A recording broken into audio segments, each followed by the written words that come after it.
today. Coveting thy neighbor's all. Coveting thy neighbor's wife. Coveting thy neighbor's holding.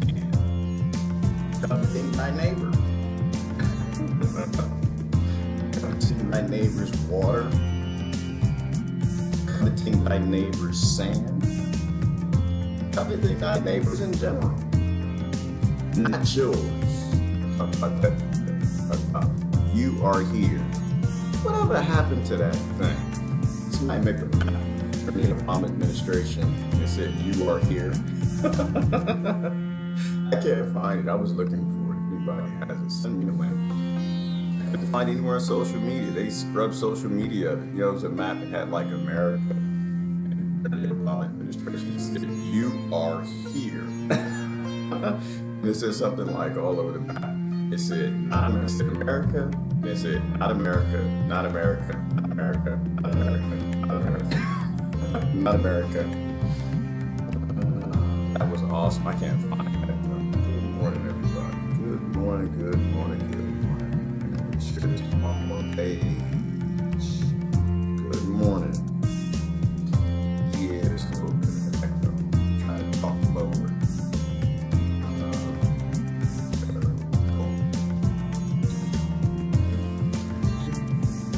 Please tell me it's mad. It's supposed to be just a little echo, right? It's not a software thing. It's the whole one, man. I'm having to get from each studio. Good morning, Maha, Brother Dave, Christine, happy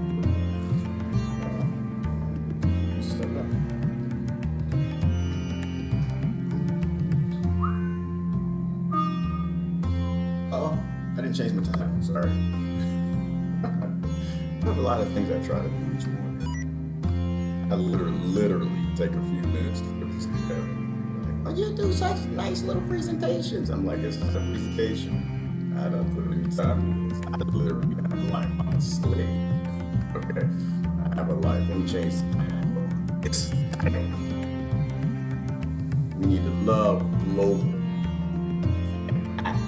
That's what we need to do. We need to comment in Facebook. Good morning, everybody. Good morning. Hope you got your coffee. Actually, I hope you got your smoothie. I drink coffee. I hope y'all drink something a lot better than coffee. This is what I do. Alright. No, that's not gonna fix YouTube. YouTube likes to always play around me. There you go.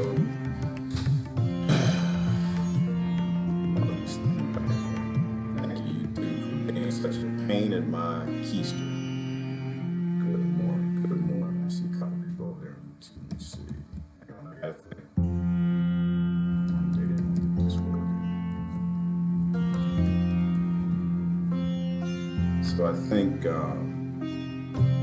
I like mine your own beeswax. When we were kids, we were always taught to mine our own beeswax. And, but you can't always do that when they're doing things like starving children, killing and murdering. There you go, YouTube is up. So you can't always mind your own beeswax. That's what I'm saying. You have to love. You don't mind your own beeswax, but you need to apply some love somewhere in the world. So I had to make an addendum. So that mind your own beeswax. Let me get my volume right. Now I got a little bit of an echo. I'm doing my best to talk low. Hopefully it doesn't reverberate, sound too crazy. Let's see. I'm gonna start off with actually I was watching a video. It reminded me of most of the people in the world right now. As we go off to get our crests for whatever family rules through death and destruction and domination of borders, and we pick our family crest and we go off to fight other people, whether at voting booths or social media comment sections or actually in war, backing those killers, our favorite families. our elites. My voice is too silent. It's silent for real? Let me see. Tell me, is that just, who is that? Christine? Is that just Christine? Or is my voice too silent? I'm having to speak low because I don't want it to echo. The green screen works a little better. It's silent and warbly and echoey. You know what, Deborah? I'm not even sure I know what warbly and echoey is. The music sounds louder than you. Okay, so let's do this. Let's turn that down. And there we go. How does that sound? Hardly hear you, Brother David says. How are we now? One day I'm gonna get professional at this, but I'm not. I have too much to do. I have a life to lead. Social media is actually not real. The internet is not real. And you know what? There was a good RT news thing on that earlier. The internet is completely not real. Warbly equals shaky. How's it feel now, Deborah? Still shaky? Clear? Before I jump in, I do want to show y'all. As we all take on the crests of billionaires and trillionaires, we don't know. To be human farmed, I think we need to apply love globally, but you act local, you buy local, you do things local. I sound like Darth Vader? That might be a good thing. Let me see. I call it growly. What is growly? Plus your voice just sounded like a robot, like Max Headroom. Oh, good, it should. It should. I'm not really here, Max. Max, I'm not really, the internet's not real. It's not real. It's not real. There was they were talking about the books on, who was that? Was it IBM or somebody had this book site that, and the books are gone because they're closing up because Amazon beat them out and all the books are disappearing. Like, I bought that book, that's my book. It's like, no, it's not your book. You know, the internet literally isn't real. This is all digitization. None of it's real. You don't actually own the book. Hopefully y'all can hear me. Sounds like y'all can. Hopefully it's dealable. I have to get some studio. It's not really a studio, it's for me. But I need to get some more like furniture and stuff. Like my voice is echoing around. So if I sound like perfect, good. You should listen. Stop following the Force, Luke. Don't follow the Force, Lori. Follow your own forces.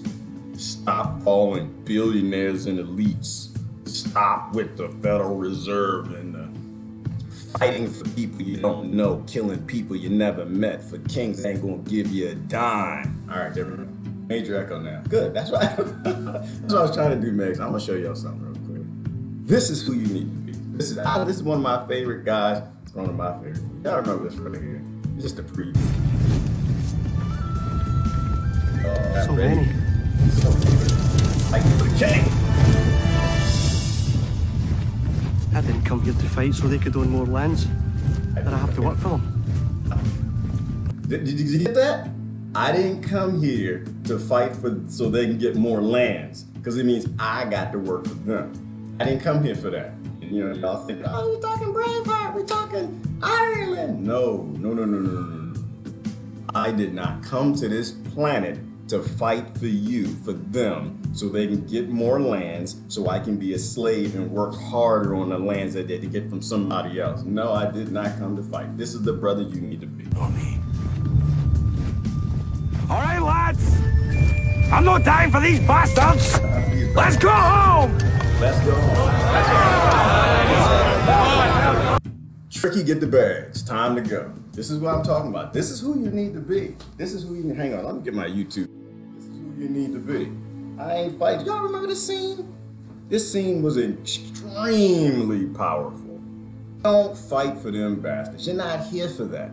You're not here for that. If you were brought to this planet to go fight with some kings and some lords, get your crest and your flag and your patriotism, and go off and murder other people you don't know to give your king that's oppressing you anyway, your government that's oppressing you, that's taking your rights so you can work harder for them, how does that make any damn sense? Makes no damn sense. Yes, William Wallace was another one, Daniel. He was another one. These movies have a lot of good detail. A lot of good detail on how to act and whether or not you're living your own sovereign life or you're living as a peasant, being forced to go fight and vote for people that have no interest in the future security of you or your family.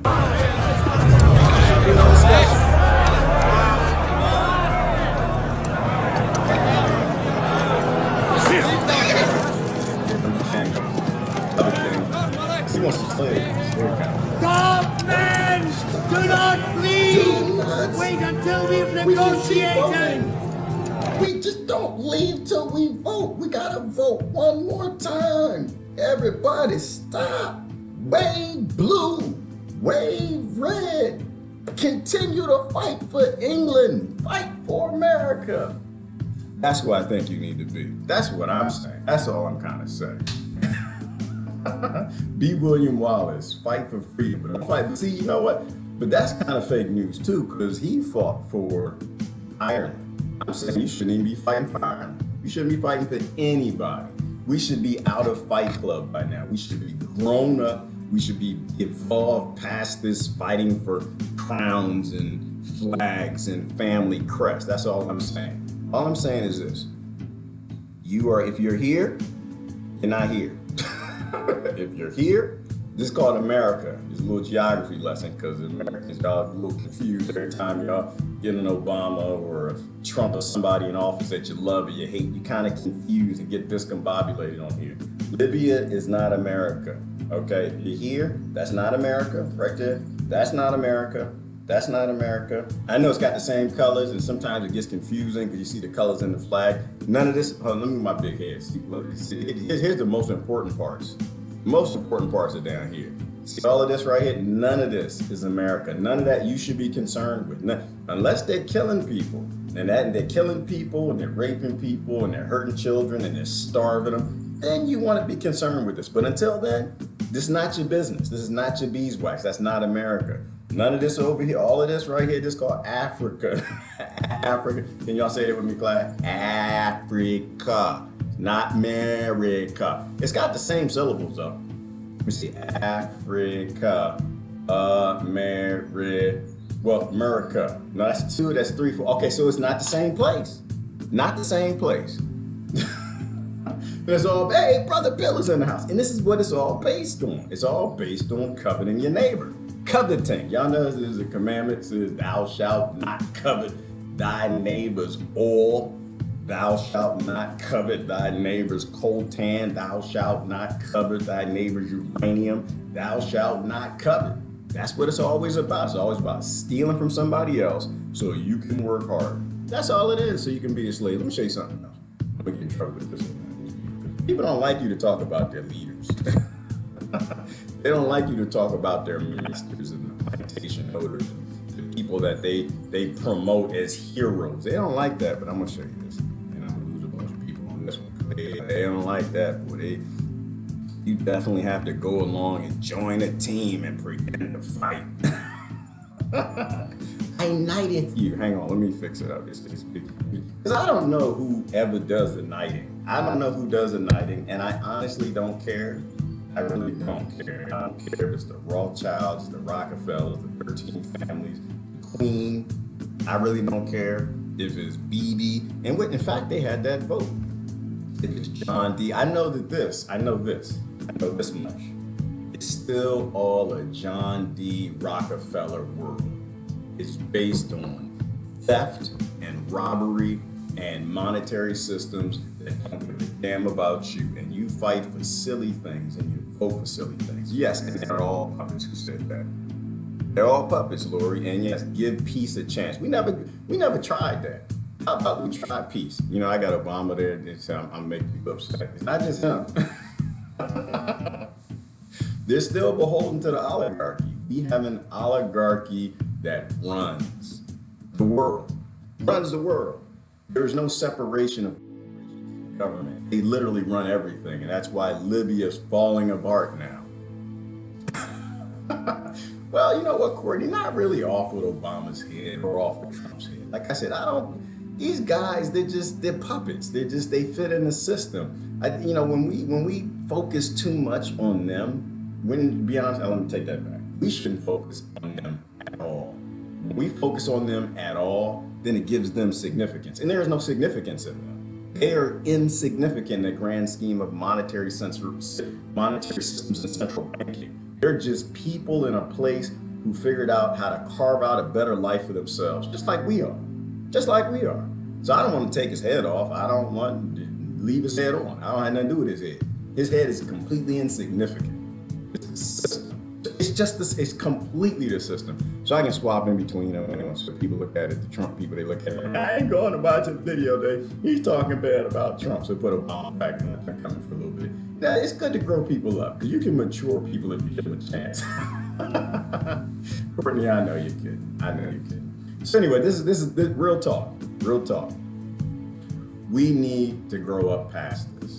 But the internet is not real. The internet is not real. That was another interesting thing I wanted to get into. We gotta grow up past having these crests and these families that we carry on the sword for them, by the sword or by ballot, by vote. Oh, you know what? This is it. This is where I wanted to go. Trade wars are good things. Everybody say it with me. It's good to have a trade war. It absolutely is good. Why? Because that's a part of local sustainability. You actually can't have a local economy if billionaires are trading internationally. Both these puppets play golf together. Brother Harley, you always seem to get it. You know how the world works. You got that. I don't know how to give it to other people. How do you take that, like Brother Harley, and put that in other people where they actually get it? That these people grew up together. These people all golf together. These people fly airplanes together. They share first class. They don't even share first class, do they? Actually, I take that back. No, they have Learjets. They fly on their own. They got their own jets that we pay for. And they're always together. And they laugh and they play. They're higher up on the farm. It's a human farm. It's just a human farm. And pattern recognition, yes, absolutely. And that's key, I think, to be able to recognize the system, the schema that always plays us against each other. So trade deals are in the news. So I wanted to touch on that a little bit because he slapped an $11 billion tariff on the EU over Airbus. Let me jump over there. Chlorella is absolutely one of my favorite. This is matcha green tea. That's not chlorella. Chlorella, this is ashwagandha. Where's the chlorella? Joining me now to break this down is former UK Member of Parliament George Galloway. George, thank you for your time. George, this isn't new. We've seen Trump slap tariffs before, billions of dollars in tariffs, and now Brussels is already signaling that they're planning on retaliating if necessary. A European Commission official said the Commission is starting preparations so that the EU can promptly take actions based on the arbitrator's decision. Could we see something similar to what's happening with China-US trade right now? Well, when thieves fall out, this is the kind of fallout that you get. Both the United States and the EU claim to be the embodiment of free market capitalism, but in fact, both are protectionist rackets. The EU has clearly been subsidizing the Airbus company, just as the United States clearly subsidizes. Hang on. Do you know what a protectionist racket is? Do you know what it is? It's called socialism to a degree. It's called crony socialism. And this is what you have in America as you're all fighting for the democracy and capitalism. You're fighting for corporate socialism. It's called an oligarchy. It means that the government and corporations are in bed. The coffers, the Iron Bank, and the Lannisters are in league. Right? That's what it means. You have an oligarchy, and they both are. They're all corrupt, are all dirty. You don't need to choose what's the least of the evil. America's dirty as the rest. Boeing. In fact, Boeing is the great company that President Trump just described there, precisely because of trillions of dollars of U.S. taxpayers' money expended on its hardware. So it's a privatized profit and socialized losses. if either company got into serious trouble, it would be the public that would have to pick up the pieces. So this hypocrisy, I'm reminded of Henry Kissinger's comment in another context. It's a pity both can't lose. And that's the attitude that I take and many will take inside the European Union. Having said that, $11 billion is clearly an absurd number, but that's the way Trump plays. He's a trumper. He trumps up everything and then settles for less. Well, they did say 11 billion is an outrageous number, so it could be a lot less than that. At least that's what the U.S. has said, that it will be 11 billion, like you said, President Trump said. Now, the EU is still waiting technically to hear back on what the World Trade Organization's retaliation rights actually are. Now, the current trading relationship for both countries is worth more than $1 trillion a year. Now, that's a lot of money. But the U.S. already placed tariffs on the EU steel and aluminum not too long ago and is threatening to hit cars. Do you see Trump in the way that Trump is? I'm sorry. Daniel, what is wrong with you? He's a leprechaun. You know, listen. He probably is, but this is like the Sister Teresa thing, right? Like, even special people, like, ignore the identity for a minute. Just think about what he's saying. What he's saying is true. A broken clock can be right twice a day. It can. I'm sorry. I had to say something. Hey, what's wrong with you, buddy? You dying. Will he be able to slap on these additional tariffs? Well, I think from a political point of view, what we're seeing here is not so gradual falling out, breaking apart of the United States-European Union alliance. It takes an economic form in the issues you've just raised, but it takes a political form in attitude, for example, to sanctions. I've just written on RT.com about President Trump's latest sanctions on the Iranian Revolutionary Guard Corps.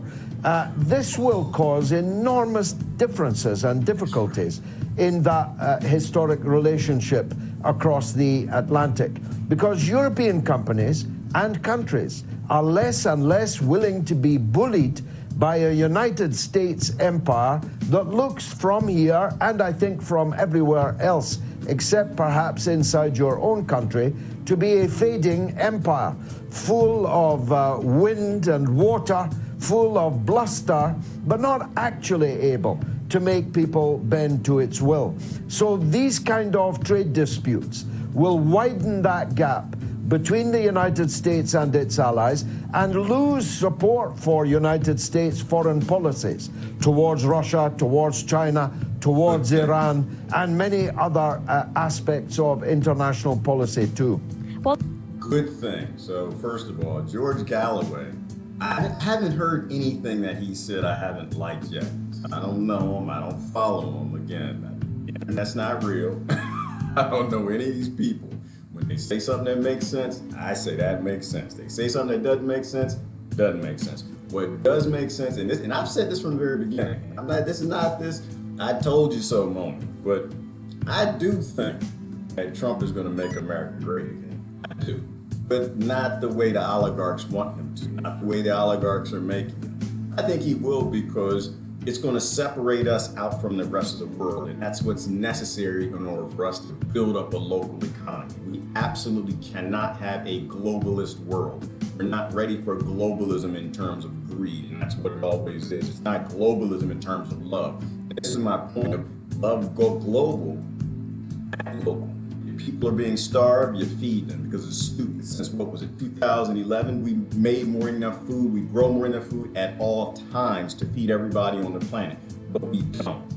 That's what I mean by love and local, making sure everybody has a plate at the table. That's number one. But then you act local. Everything you buy, you shouldn't be buying nothing from China if you live in America. You live in China, you shouldn't be buying nothing from America. You live in Britain, you shouldn't be buying nothing from America. Not unless the people in that nation have all of that, right? So apples is always my example. Apples are tomatoes, right?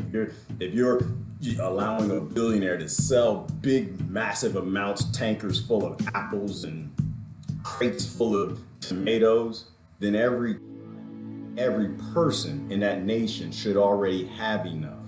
When tomatoes are a penny each and everybody can afford them, then you let these big trillionaires and billionaires that knight your lords and government allow for such things to happen. But until then, I'm 1,000% for tariffs across the board on every damn thing, because no billionaire should be sending anything in your nation that they don't have in their own. The only thing we should be sending to other people is if we have more than enough food and we're literally throwing it out the back of Walmarts, we're literally throwing and filling dumpsters full of it. If you're doing that, then you can send some food abroad after everybody in your nation is eating. So I'm completely against all of that. The other thing, I'm still on the leprechaun stuff. Trump's the nationalist alpha male champ. And that is the truth. It's the truth, Harley. But I think most people knew that. Most people don't admit that, but they knew that. And so was Obama. These guys get in, they get on and hope he changes. They get in, making America great, doing good things for the people. And after they get in, the oligarchs sit them down and tell them how the world actually works. They get in and I think they have these good ideas. But once they're in place, the oligarchs say, no, that's not how this world works. This is a John D. Rockefeller world. If you don't play ball with us, we will kill you. It's like something I was thinking about the other day. I was watching Sadhguru. I was looking at Nikola Tesla stuff too. Somebody answer this question for me. Maybe I'm wrong. Great men and women almost all died poor, meaning they died with no real power other than their voice. I think you either sell out or you don't. Tesla didn't sell out, so he died with no power. He died pretty damn poor. Gandhi, Martin Luther King. I don't know, JFK kind of lucked up. He's a bit of a chimera. He kind of lucked up and whittled his way in there, but then once he grew a heart and had some humanity and wanted to end the wars and wanted to end the Fed, and they murdered him. I don't think great men die with power, do they? Are there any great people who die with power? Because I'm saying that for a reason, because you still have people who are like worshiping identities. They're still worshiping, and let me flip this back. They're worshiping identities, and they're going to take us right back into the same stupid mess because they don't really seem to know how this works. You're lucky I don't have a Bernie face. If I had a Bernie face, a Kamala face, and a Casio face, but it was actually originally Patrick Stewart. But this is how this always goes. You put them in place, they're either knighted or they're murdered. That's it. There's no compromise. Knighted or murdered. That's it. Because you don't get to become great. You don't get to become powerful unless you sell out. That's just how the John D. Rockefeller world works. Exactly, Christine. Compromise or die. Brother John, it's the Game of Thrones. It always is. That's one of the greatest shows on TV. I think that starts next week again. So kind of focus on that. Everything is about economics, economics, economics, economics. Always follow the money, follow the money, follow the money, follow the money. Not the identity. The identity is completely pointless. It's completely pointless to elect someone so they can either be knighted or killed. It's just dumb. It's stupid. We have to walk away. We have to exercise democracy by walking away. I'm going to show you a little bit more of the news, but there was something I was watching Sadhguru yesterday. Oh my goodness. And I posted it. And I do want to, and to be honest with you, it was so profound to me. I forgot. It was so profound. I posted it. I was watching a whole bunch of Sadhguru, but he said something that was so deep. I'm gonna have to take a pause and go on my timeline because I need to show this to you. I need to promote. Oh, there's another thing I posted on my timeline. I forgot. I love this Facebook memory stuff. Yeah, this Facebook memory stuff is real cool. They keep bringing back like amazing things. Every now and then, I'll say something like, damn, I said that? Oh, that's pretty powerful. There's gotta be some aliens in this world because I don't think that. I love this. This was my, I guess, a post from a while ago. Americans, they're decent people. Oh, look at that. Christine already liked it. Thank you, Christine. We're just slow to mobilize on a government that always taking the low moral ground. Always. Always, always. Why? Because a low moral ground, the coveting your neighbor is actually what makes money. That coveting your neighbor, that stealing and robbing and killing the poorest people on the planet with some of the worst weapons imaginable is always the route they have to take. And Americans are just slow to see that. a little critical of America. Here it goes right here, so I'm gonna take you to this. This is real quick. I don't know if you, no, I said going to eat just somehow choose to do that. And I don't remember exactly what it was, but it was so profound I had to post it yesterday. Let me see. Right about here, it was 15 minutes. Fundamental of your joy, isn't it so? Hello? However simple or stupid or idiotic activity it is, I am doing something willingly, makes a world of difference, isn't it so? Hello? Yes. The difference between heaven and hell is just this: you're doing something willingly, that's your heaven. You're doing something unwillingly, that's your hell. We have already taken on attitudes, what we like and what we don't like. I like this person, I don't like this person. Now with this person I will do things willingly, with this person I'll do things unwillingly. This may be two people, two aspects of life, two communities, two nations, two many things. This I will do willingly, this I do unwillingly. This means I've decided in my mind this is good, this is bad. When I hear even on national news channels, good guys and bad guys, it just… once you have this kind of thing, you are going to be disastrous to the planet, it's just a question of time. The moment you decide, this is a good person, this is a bad person, this has gone deep into American society. No, there are no good people and bad people. Everybody is oscillating between the two. If you create a very pleasant, wonderful atmosphere, everybody behaves wonderfully. If you create an unpleasant atmosphere, a whole lot of people act nasty. Yes or no?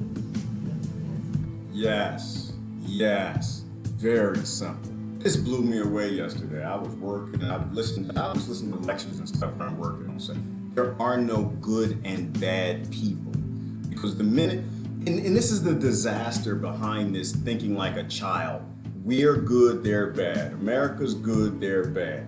I'm good, they're evil. Because the minute you do that, which I'll explain in a minute, you've taken on this massive national level hubristic ignorance that allows you to kill, murder, destroy, rape, eviscerate human life and ecosystems all over this planet. There is no good and bad. We're just oscillating between the two, and I love what he said because he's just nailing it here in terms of atmosphere. That's all you have. You have atmospheres that make people who are forced to do foul things or encouraged to do foul things, or a system and atmosphere that enables foul things, or you don't. Obama's not a bad guy. Trump is not a bad guy. There is no bad. Gaddafi is not bad. There is no bad. The new guy, the new CIA guy that's destroying Libya now, trying to take it over, he's not a bad guy. He's not a good guy. Your husband's not a bad guy. Your wife is not a good… People are just oscillating between the two. It all depends on the circumstance, the environment, what they've learned, and they take an action based on that. That's what I was saying yesterday, that if I were born an elite, I'd be acting like an elite, but I wasn't, so I'm acting like me. This is why I'm saying we gotta stop attacking people. Let me finish saying this. There are joyful people and miserable people, but there are no good people and bad people. That's big. There are joyful people and miserable people. Are you getting the epigenetics behind that? Are you getting the warrior gene, the neuroscience behind that? You have people who are miserable. In order to feel good, they gotta do something. I grew up with a lot of people like that. They were miserable, so they need to buy a Benz. They were miserable, so they need to buy a massive house. They were miserable, so even though they come from slavery and their family were slaves, they're okay with slavery in Africa, and they're okay with mass incarceration slavery. They join this black elite thing. And this is my critique there, because unfortunately that's where I grew up. You know, but they sell out. Why? Because they're miserable. Doesn't mean they're bad people. It just means they were in a bad circumstance. It's the atmosphere that's bad. So we can either fix the atmospheres and fix people, get rid of all these miserable people. We are literally manufacturing with a bad atmospheric of a system, these bad societies. Or we can continue to attack people. We can continue to pretend that we're good and they're bad. You know what tends to be good and bad? Nah, let him say it. I get excited when I hear things that are just so true. Never judge the source. Truth is true. The moment we think we are good, we are entitled to destroy the bad, isn't it? Oh, we've been destroying a lot of people for a long time. Time to stop that. Because human beings are in different levels of experience and understanding, variety of people. Anybody who is not like you is obviously bad, isn't it? Isn't it so? Are you getting that? Anybody who isn't like you is obviously bad. Anyone who isn't like you is obviously wrong. Anybody who wears a turban is obviously a bad person. Anybody who wears sagging jeans and big boots and walks around with a mug on their face in the inner city is a bad guy. Anybody who drives a truck, has got a mullet, got a gun rack, they're obviously a bad guy. Where does this come from? Who determines what's good and bad for us? Because apparently we don't, because this is completely ignorant and illogical. It's our elites, it's our leaders, it's the media, it's this human farming thing that John D. Rockefeller set up, farming people into competition. Anything different from you, you're scared of, so it has to be bad. And so I think that's the center of good and bad is fear. Because I think they use people's fear to determine who their enemy will be. And then they can play them against their enemy in this game of sorry, life, checkers, chess, whatever you want to call it, monopoly. We have to evolve past this. Those who are not like me must be bad people. Because the basis of goodness and what you think is goodness is decided by you. No, you have no business to do that. Willing means this, I'm just willing. I'm 100% yes to life. I am not yes to this one, no to this one, no. I am just yes and yes to life. If you are 100% yes to life, you are a volunteer. Oh, that's… You have become a willing life. You have become so willing that you have no will of your own. People ask me, Sadhguru, how do you operate with all these people? All kinds of horrible questions they're asking, they're doing this, they're doing that. I said, my life is not about them, it's about me. It's about how I am. That's it. It's about me. It doesn't matter how they are, that's their choice. But how I am is my choice, this is my way. No matter what they do, I'm like this. Because I have not given that freedom to anybody, that somebody can freak me, somebody can make me angry, somebody can make me happy, somebody can make me unhappy. These privileges I kept to myself. Yes, yes! I'm in church, I'm sorry. Do y'all understand what he's saying? Are you free or are you a slave? Are you enslaved by what other people do that require you to act a certain way or be outraged? Your leaders tell you you're supposed to be fighting Trump, you're supposed to be loving Trump, you're supposed to be cheering Mueller, you're supposed to be hating Russia or hating China. Like, it's about control. It really is. Whether or not you control yourself or other people control you. If you're living your authentic life or other people are living it for you. If you're living a reactionary life or you're living your life like exit. I live my own life. I'm not gonna say I don't get upset, but I have to say the older I get, the less upset I get. Why? Because I understand the system and I see the system and I'm living my life more every single day. I can care less what you do. Why don't you get upset? No, I rarely get upset. Why would I get upset? First of all, I'm not even here, yo. I'm wave energy, number one.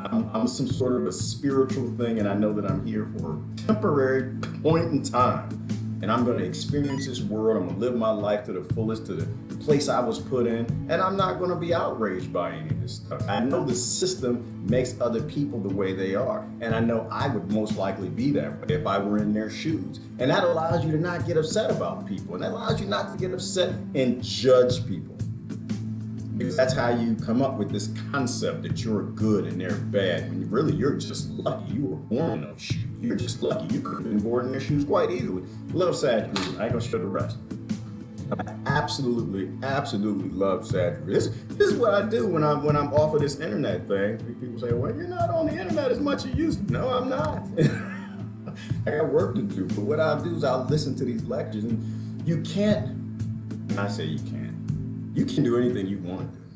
But I'm going to ask you to consider not being a slave to nationalism, not being an indoctrinated slave to certain religions, not being an indoctrinated slave to your friends, your family, your race, whatever these fantasy constructs that you're being formed by.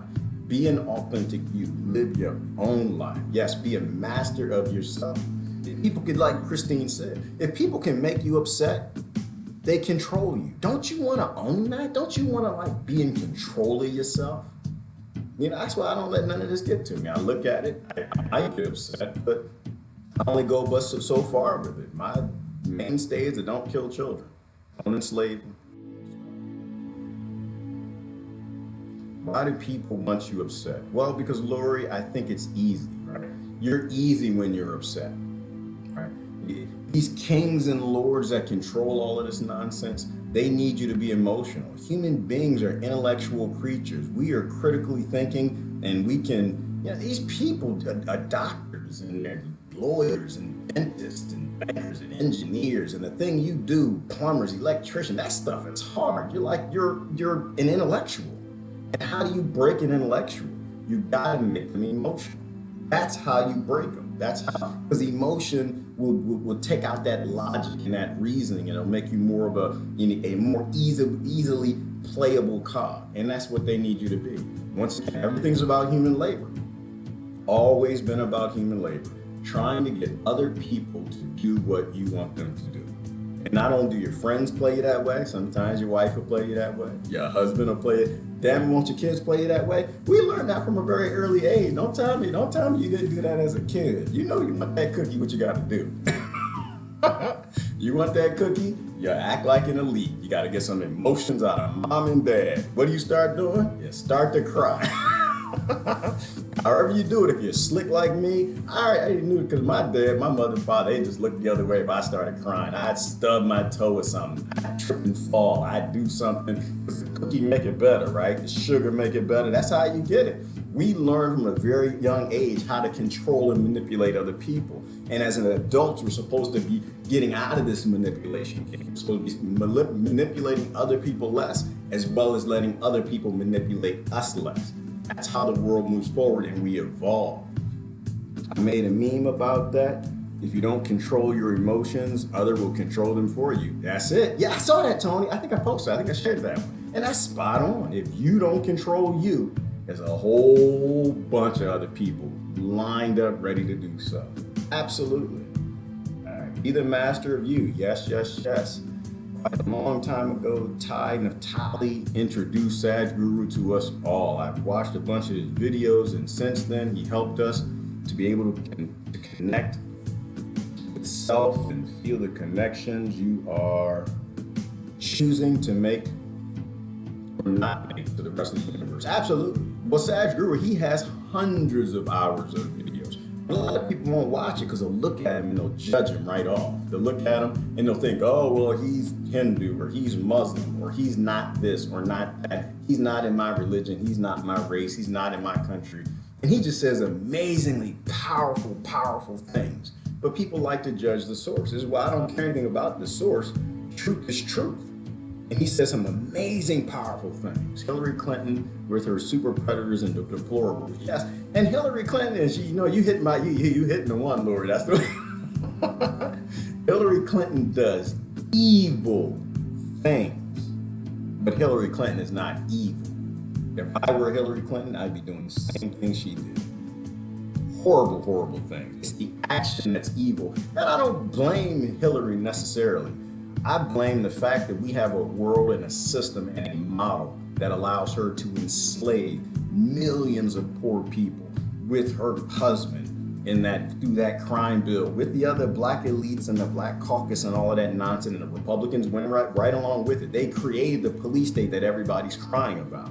They created that system.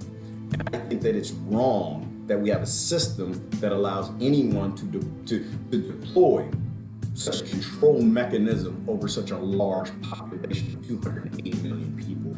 That to me is the ill, and I'll always focus on that because Hillary, she's just a side effect. If Hillary weren't there, it'd be Kamala.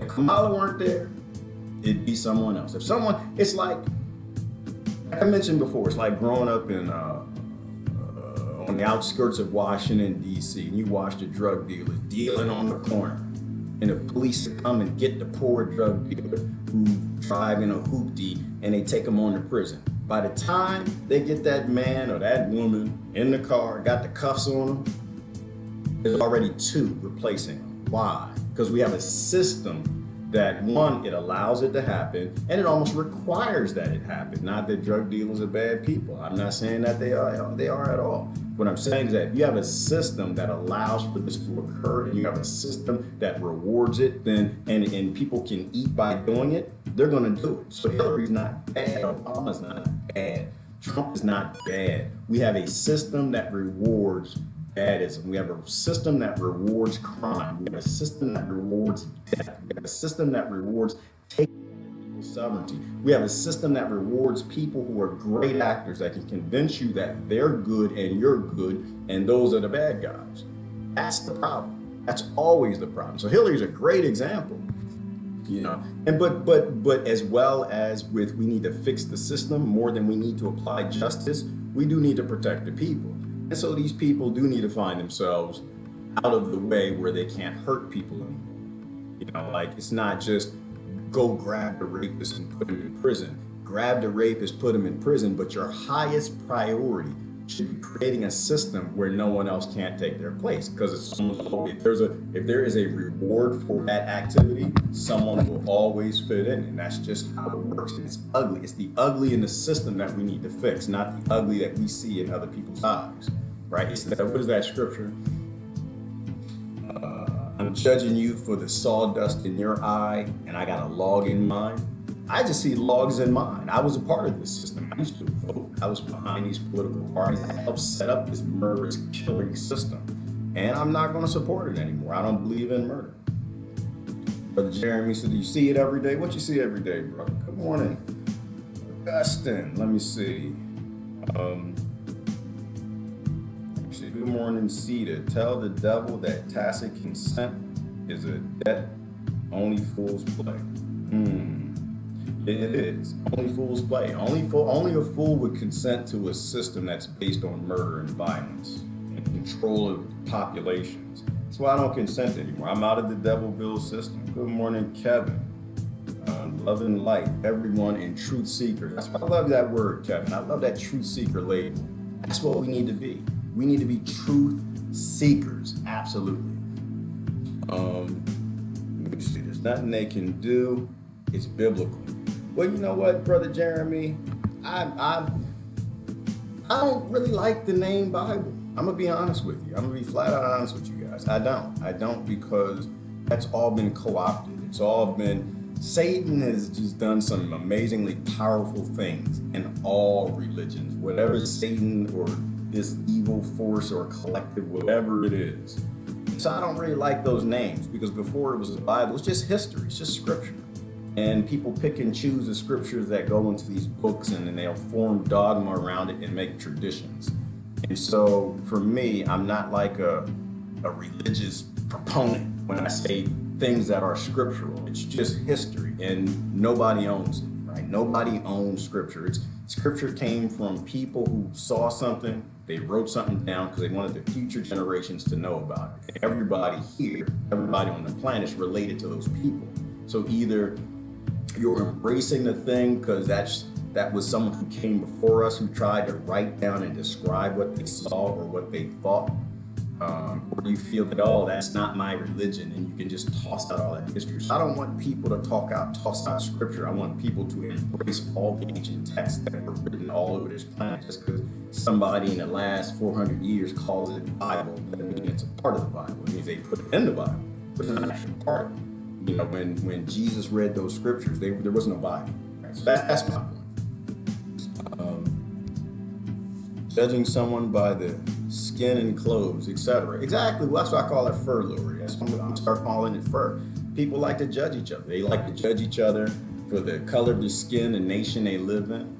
And usually all those nations are up to evil activity that all those gods hated, all those scriptures spoke against and natural law did. People lose a sense of themselves. It was what we talked about earlier. You can make somebody emotional. You can control them. And once you can control them, they have, it's basically the shackles. Like your emotions are your shackles. They can shackle you up and then get you to go picking their cotton for them. That's how it works. We'll move on to another slightly An IIHS Top Safety Pick Plus.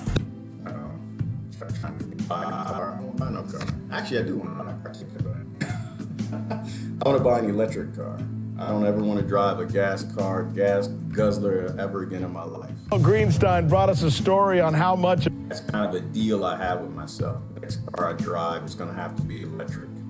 And I'm going to do my best to make sure it's charged by solar panels. Because you got to move forward. It's like evolving. You know, we can talk about it, but you got to be about it. You want to live the life that you see is less damaging to the planet. Much of the farmed salmon that we eat is actually toxic. In fact, much of it's because it's raised in stanky conditions in inland pools or in closed-off waterways that become too crowded for nature to clean itself. What if there was a way to farm seafood so that it actually was healthy for the fish, for us, for the environment? Wow. Get your forks and a dash of lemon ready. No tartar sauce, please. Here comes Michelle Greenstein with a good news follow-up.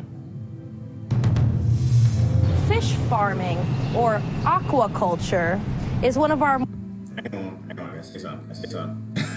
Before we get into fish farming, let me clarify something. Yes, Brother Jeremy, there is a Bible that's 3,500 years ago. I believe that. But prior to that, going back over 5,000 years ago, there were Naga scripts, and before that, the flood of Gilgamesh. And Noah's original name was Utnapishtim, I think it is. So let's not get lost in this. And understand that almost the entire Bible was plagiarized from earlier clay tablets from Sumeria, and they feel that came from somewhere else. So all of these things, they're just ways the kings and lords have always controlled us. I used to study the Bible as a child. I taught Bible study. I was a youth pastor. I was a deacon. Well, I was almost a deacon. Around that time, I started kind of seeing between the cracks, and I was given a fantasy. And so what I ask people is to look through the fantasy. You know, they can trace the world's languages back to an original root language, because they all have certain key terms and words that show that none of the languages we have are original, that they all came from a root language. Then we need to focus on that.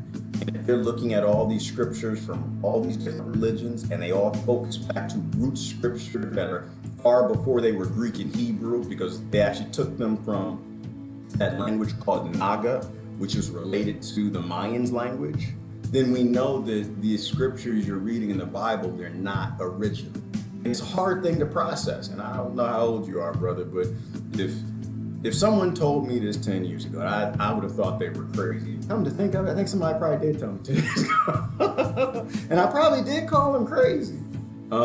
But the reality is that we live in a false reality. We live in the matrix, and we're given lies and fantasies. But they were very truthful things that people wrote down in scriptures. But we have to constantly seek the truth. We have to constantly, I guess you can call it, seek God, if you will. You know, whatever God is. And don't tell God what God is. And don't let your pastor tell you what God is. Don't let a minister tell you what God is. Don't let where you were raised and what your parents thought they knew tell you what God is. You're supposed to be an upgrade every single generation. So what I'm trying to focus on, me in my life, is I actually want to know God. I don't want to know my father's God.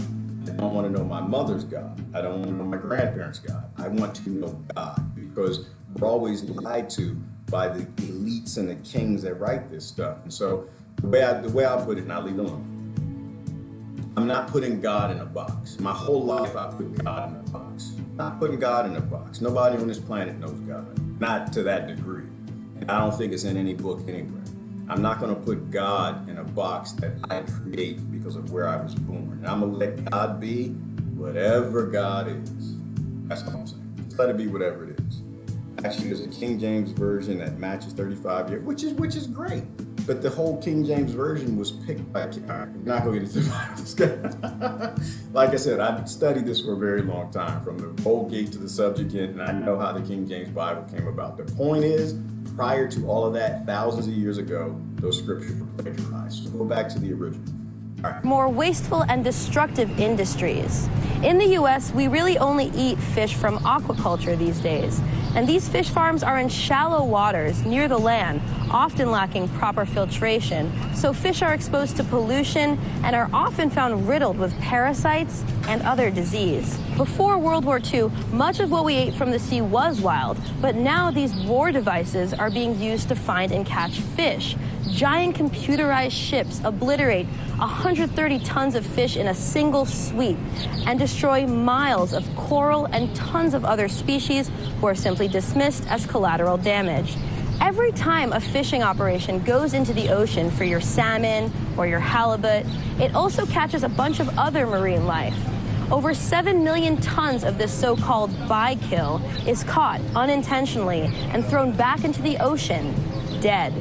This includes over 300,000 sea animals like sea turtles, dolphins, whales, and sharks. This level of expansion and overfishing is just not sustainable. Essentially, we're using a public resource for private gain, and the public environment just has to absorb the waste. But now there's a new way to farm fish and get these fish out of the shallow and stagnant waters, the aquapod. The idea was created by a man named Steve Page while working at a fish farming company in Maine. Aquapods make fish farming more sustainable by being in deep water where the water is clear and clean. Plus, the dome structure is made from recycled materials. The aquapod is basically an artificial reef, and it's predator-proof.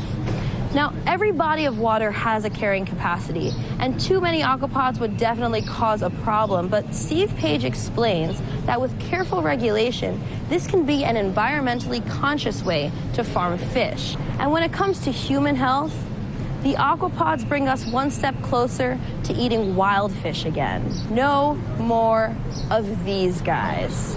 Many say that we're exploiting oceans to the point of no return, treating the oceans of this planet as if they're inexhaustible, and forgetting that ultimately, if oceans die, we die. Scientists predict that every species of wild-caught seafood will collapse by 2050. And because of the exploitation of oceans, endangered species are starving, namely the marine animals that need fish to live. But in the meantime, while humans are educating ourselves to the point where we stop eating animals like fish, this is definitely a step in the right direction. Rick? Which is what I appreciate how she wrapped it up. Because I'm a vegetarian. I don't eat meat. I don't eat fish.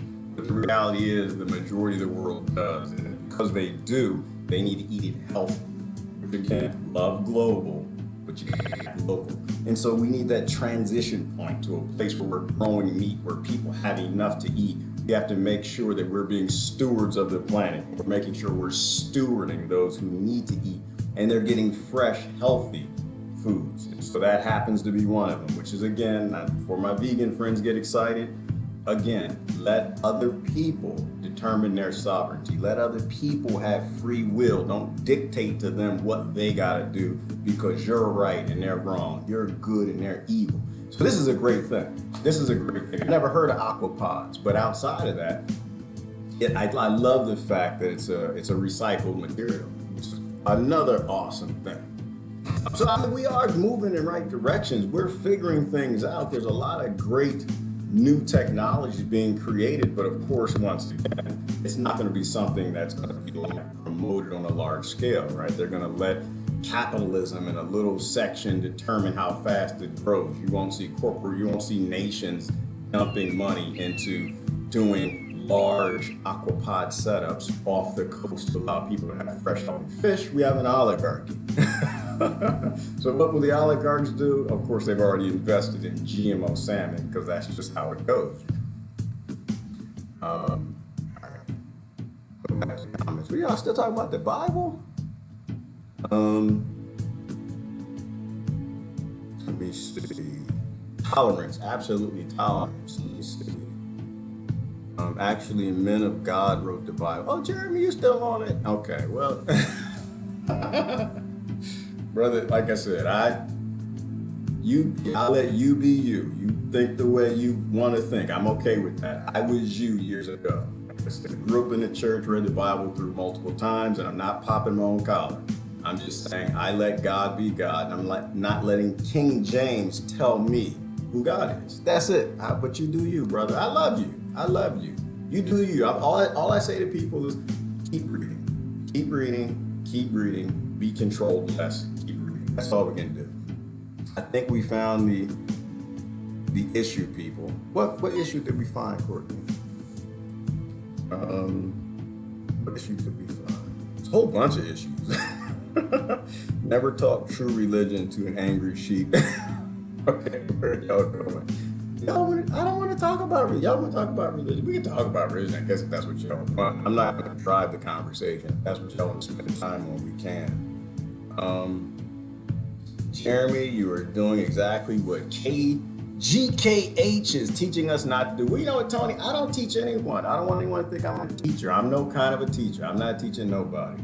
I look around the world and I listen to people a lot smarter than I am, and I try to promote those thoughts. And usually those wise thoughts are thoughts that came from people prior to them. And like, because we're supposed to keep handing down the wisdom. But yeah, I don't do the tribalism. I don't do the religionism. I don't do the tribalism. I don't do racism. I don't do nationalism. I don't do any of the isms. All the isms are how we control. Maybe the only thing I might do, Brother Tony, might be humanitarianism. That's it. Which is in line with the 10 Commandments.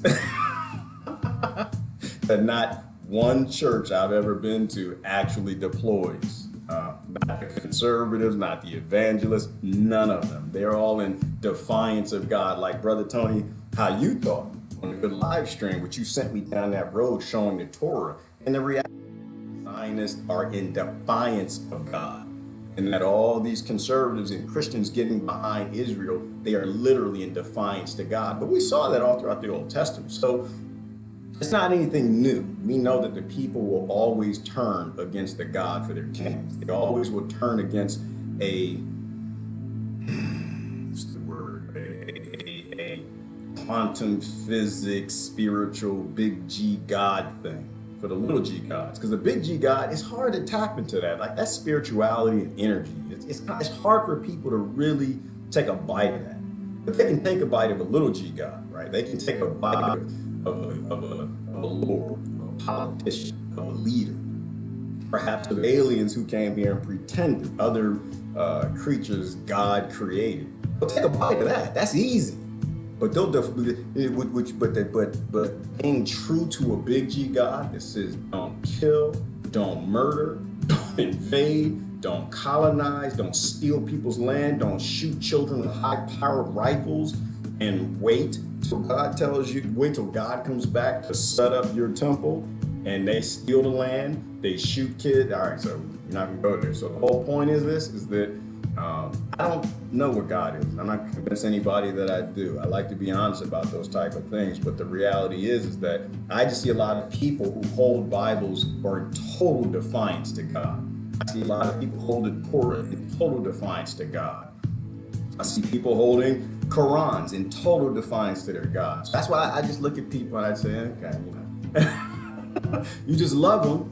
Love them. That's all you can do. Love them. Let them be them, and understand that we all were in those places too. And let them come to their own understanding. You know, we don't have to tell other people that they got to be where we are, right? Because that's that same philosophy. I'm right and you're wrong. I won't, Brother Jeremy. I won't tell you that you're wrong.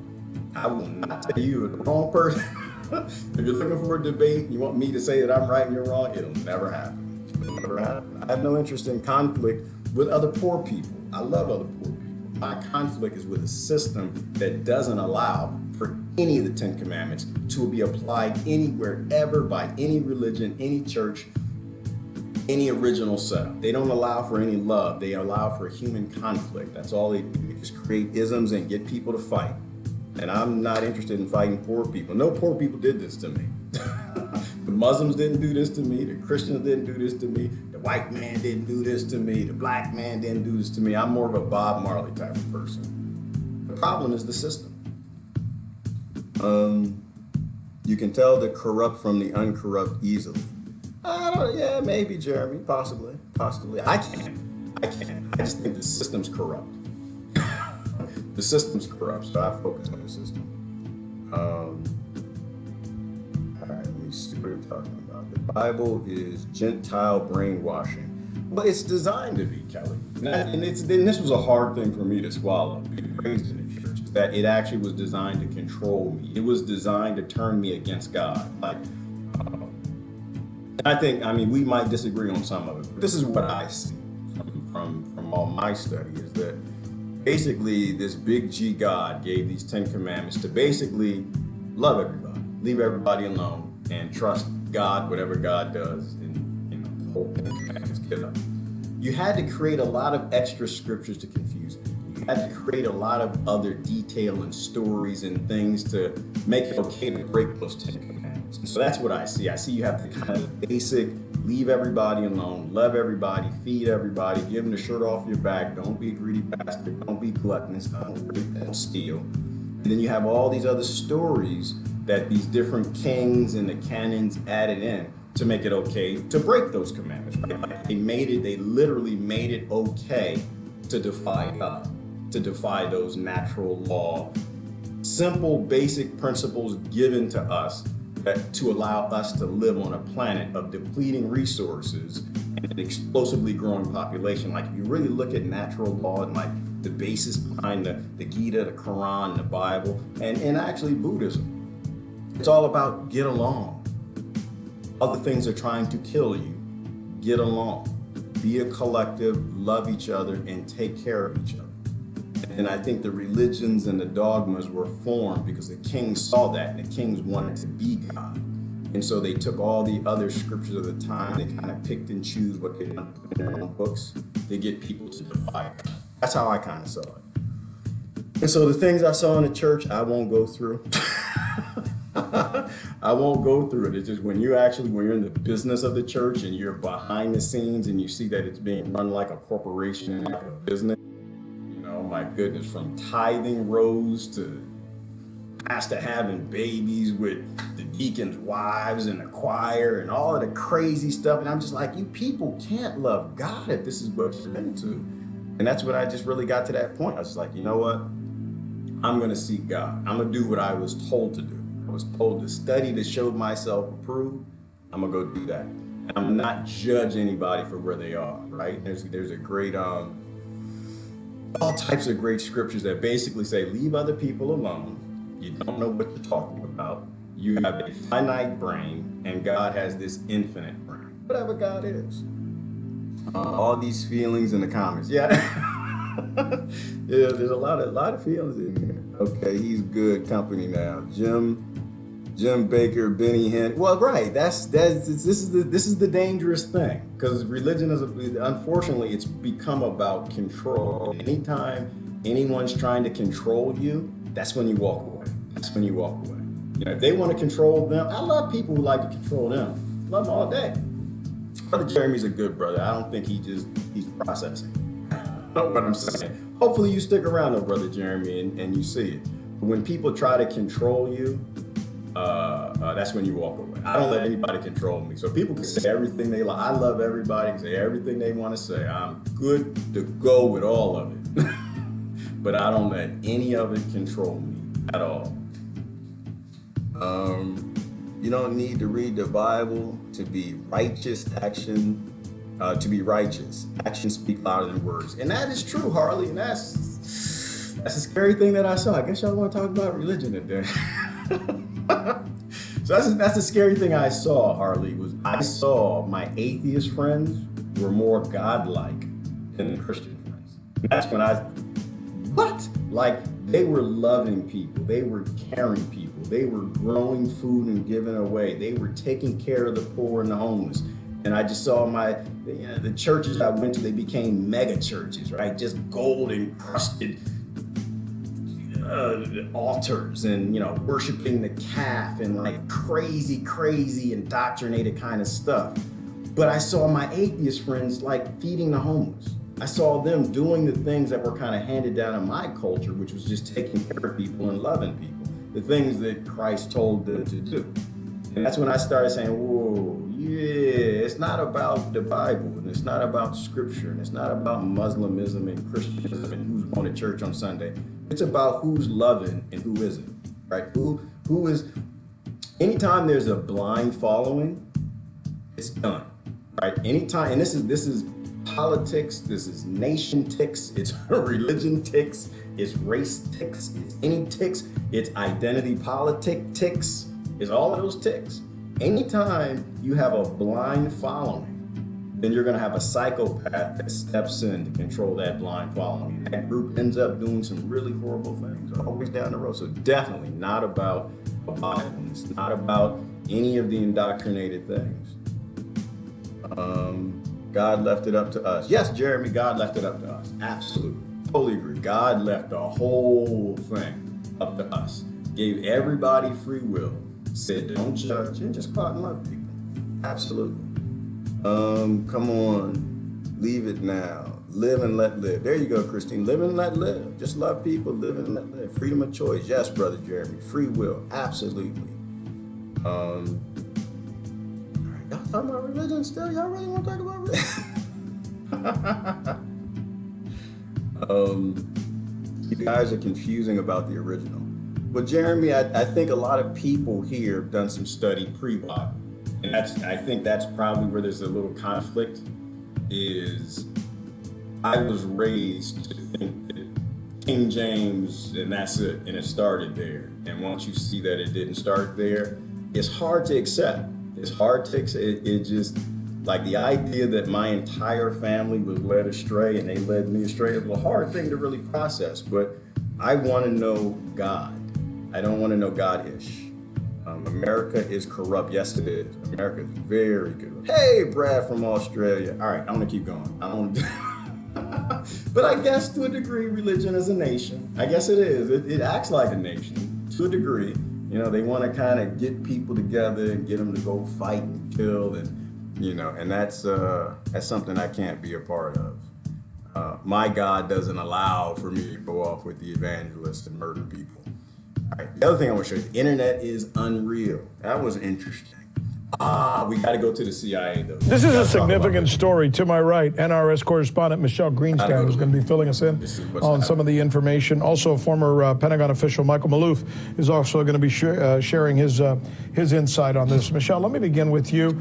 This Khalifa guy, who is this guy? He seems a little mysterious. All right, so Khalifa Haftar joined the Libyan military in '96. He was actually part of the coup 3 years later, the bloodless coup that led to Gaddafi taking power. He rose through the ranks and eventually became a key military commander in the country's conflict with the neighboring country, Chad. So he was fighting for Gaddafi's army at the time. Yay! Then in 1987, he was actually taken prisoner by Chad along with 400 other troops. And it's here that he connects with U.S. intelligence agents in Chad. Now, he defects from the Libyan military and actually pledges loyalty to the National Front for Salvation of Libya, which is this U.S., CIA, Saudi-backed operation that wants to overthrow Gaddafi. So he and his men are literally trained by the CIA's Special Activities Division, which is the CIA's paramilitary arm. Well, hold on a minute. You just mentioned that he was, but he started working with U.S. military, and suddenly we jumped to CIA.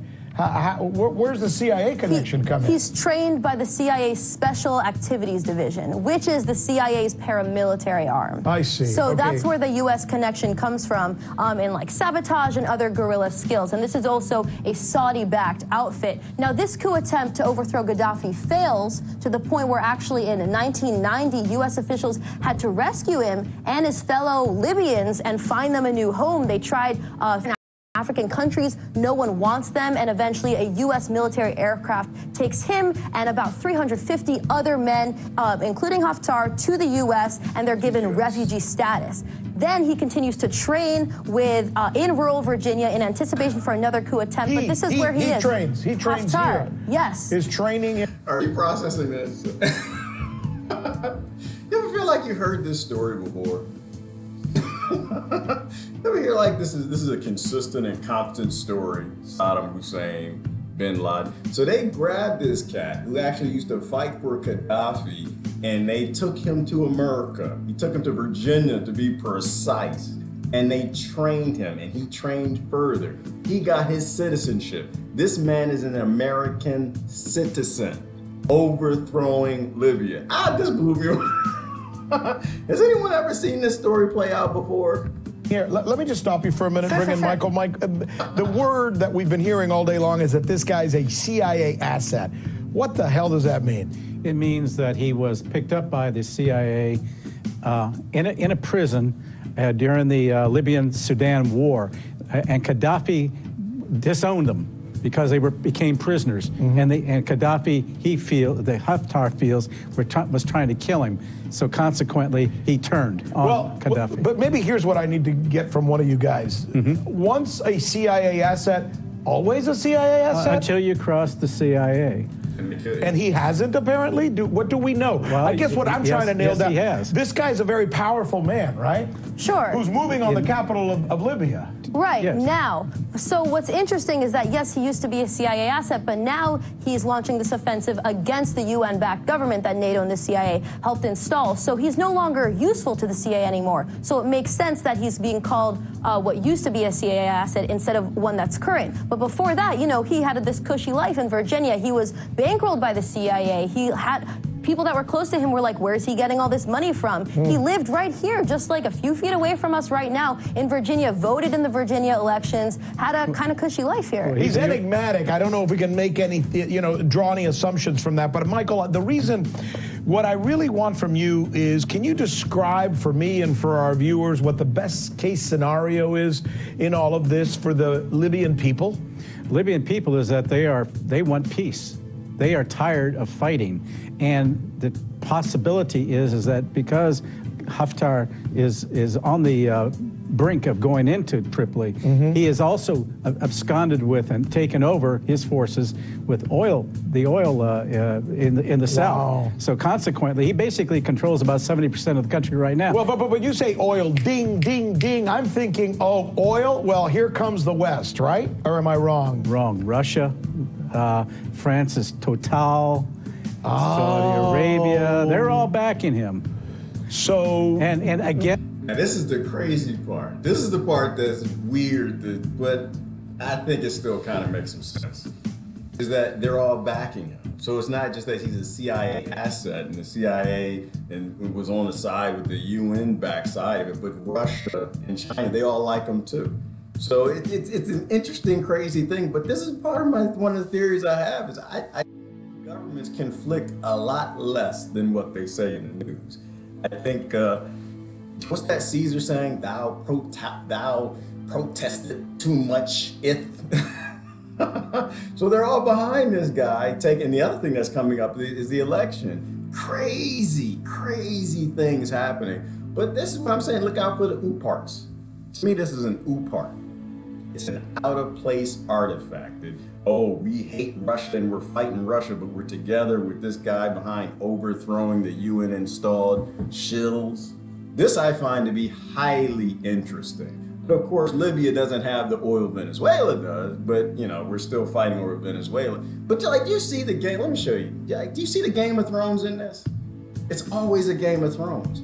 Killing people, coveting their oil and minerals, and taking their land and killing a whole bunch of people to do it. And it's insanity. Against the U.S., which supports the UN-led government in Tripoli. So it's fascinating what you just said. So here we're thinking, okay, NATO, the UN, France, obviously, who's played a hand in this before, the Brits, the Americans. No, there's a chance they could be stymied this time by the Russians and what, the Saudis? Yep. Working in conjunction? Along with the UAE, and and they're back in Haftar at this time. So if this thing goes as we have described, and they march or move on Tripoli, does this thing blow up? Well, there's some question whether he's going to go all the way in. What he may be trying to do is gather. There's supposed to be a conference in mid-April, and also elections at the end of the year, which he agreed to. What they think he's trying to do is gather as much control of the country in order to show that he is in total control of the country, rather than he probably could go all the way in right now if he wanted to. When we say control, are we talking geography or are we talking citizenry? Both.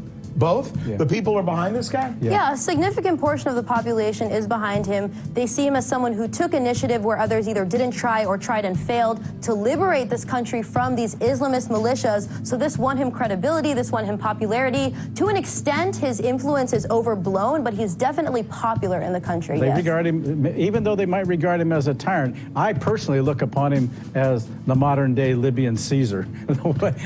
Really? Coming back in. Is he a cult of personality, this guy? He's turning into one. Wow. Well, remember the name, Khalifa Haftar. You heard it here first. This is probably something we're going to be following for you right here. So this is why I say just walk away.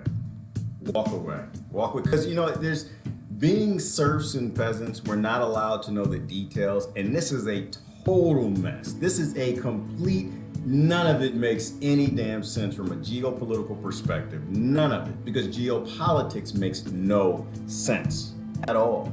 The whole system's corrupt, and being peasants and serfs, we're not allowed to know what actually is going on. They're always promoting on things on the news to try to get us on this side or that side, good or bad, but then they all join the same side. Crazy stuff. Crazy stuff. Remember what happened to Caesar? Yeah, Maria, but this is my point on leaders and this whole needing to be led thing. You know, they say the majority of the country's behind him. And that makes sense. I mean, if your country's being run by radical militias, then yeah, you want out of that and you pick the least of the evils. But walk away. Walk away. And this is where, like I said, the anarchists, they're starting to get me in their community. I more and more I see it as just the free will community. I see it as the just leave everybody alone community. And I'm there because everything is a lie and everything's a game. We're always being played against each other. And y'all still talking about religion. Oh goodness, let me see. When the devil is exposed, will the people even care? No, Augustine, when the devil's exposed, the people are gonna fall right in line with him. Because they've been in line with him for a very long time. They just don't want to admit that, you know. But even the Bible said that in Revelation. The Bible said that a long time ago, that the church was going to turn against Christ, and they did. That's just the reality. They're going to go right along with him. Because little g gods, Augustine, they're just easier to follow. Following a big G God and just literally loving people and not being a greedy bastard, not falling in with the prosperity teachers, not falling in with isms, and knowing that everybody is a child of God and everybody is supposed to have access to all the things they need to live, and you're supposed to take care of everybody. Like there was a good brother who wrote a book called it's called Peace. I think it's called Peacemaker by Ken Sandy. Long time ago, Augustine, when I was deep in the church. And what he basically explained in his book, in the study of scripture, is that Christians aren't supposed to be peacekeepers. Like, they're not supposed to be these passive people who don't ever fire a shot or use a sword or get together and vote for killers. They're actually supposed to be, scripturally, if you're following, you're supposed to be peacemakers. You are literally supposed to go out to social media sections and find anybody who's offended by your presence and make peace with them. You're literally supposed to go out to your neighbors, and if anyone doesn't like you, and make them an apple pie, take them some spaghetti dinner. Like, you're literally supposed to be the love in the world. You're supposed to be constantly going out doing what Christ did. Not waging war, trying to get people to join with you. So it was a great book, but now Satan shows up. Satan's gonna be sexy. Satan's gonna be sexy, Brother Gustin. You know that. Satan ain't gonna be, he's gonna be charismatic, or she, the Antichrist, if that's a thing. It's gonna be something people will fall right into, because the church will always turn against Christ. The church will always turn against God. It's what they always do. It's what they're good at, unfortunately.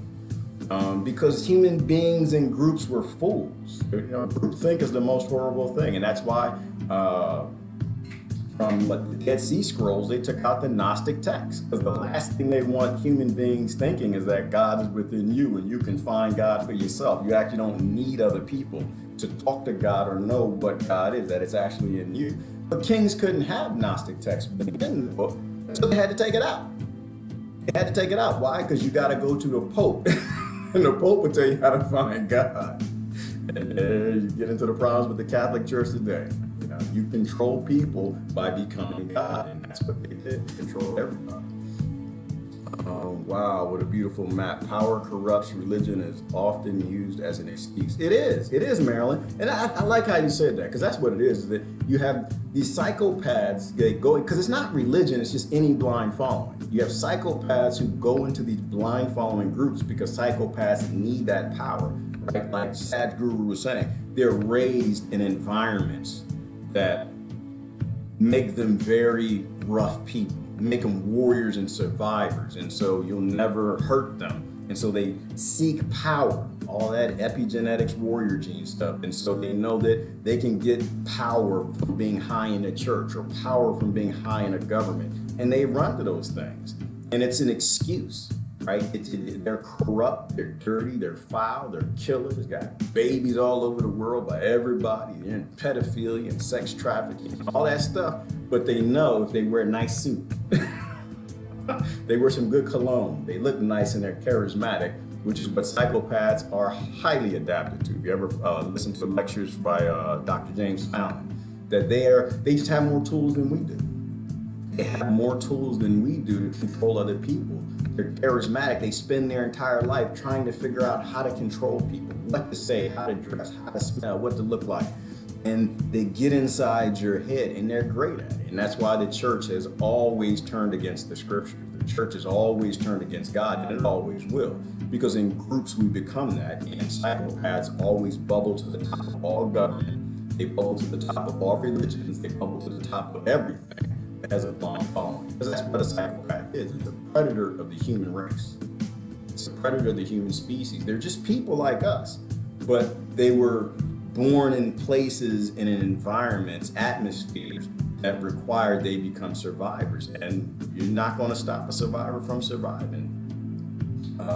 Religion has little to do with God as a framework, and I agree with that too. Religion is a construct made by man. Whatever God is, God did not make religion. Man made religion. Man made religion to control people. That's it. That's it. The God things never said set up a religion. The God things never said that. They just said, hey, love each other, y'all, be good, you know, love each other, peace, see ya. And then they got back in the UFO and flew away, or whatever they did. Headache inducing, same old. Yes, indeed, indeed. All right, we'll do some comments and get off of that. Goodness gracious, it's just, we need to have less kings and less lords.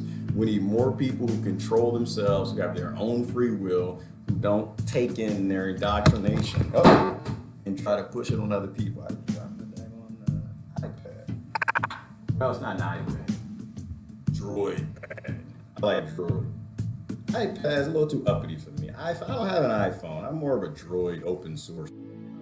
I've always been more on the Unix side. Let me see. Can't polish a turd. No, you can't polish a turd, and you can't put pearls on swine, I think is the saying goes. You can put pearls on a pig, but it's still a pig. I think to a degree. We're all piggish. I can be piggish. So I don't judge other people. We may be schizo, honestly. Schizo. Could we all be schizo? We could be. We could be. To a degree. But then I think when you say that, what I think about like quantum physics, multi-dimensions, and are we existing in multiple realities and string theory? I think all of that could be possible. I don't know much about it. I try to pay attention. Lipstick on a pig, I think sounds good. Oh no, you're saying he may be scared. Well, no. So, all right, guys, you know, I don't attack people because it's pointless. I used to be him. I was Jeremy.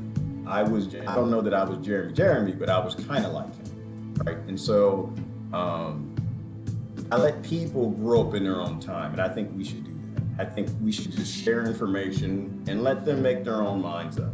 So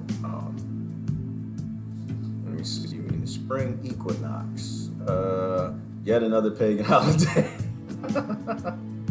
I think all the holidays are pagan, aren't they, Harley? Is there not a pagan holiday? I think they all are. I think when you look at the history of all of them, I think they all are. I think the Pope should be hanging from a rope. Sorry, not sorry.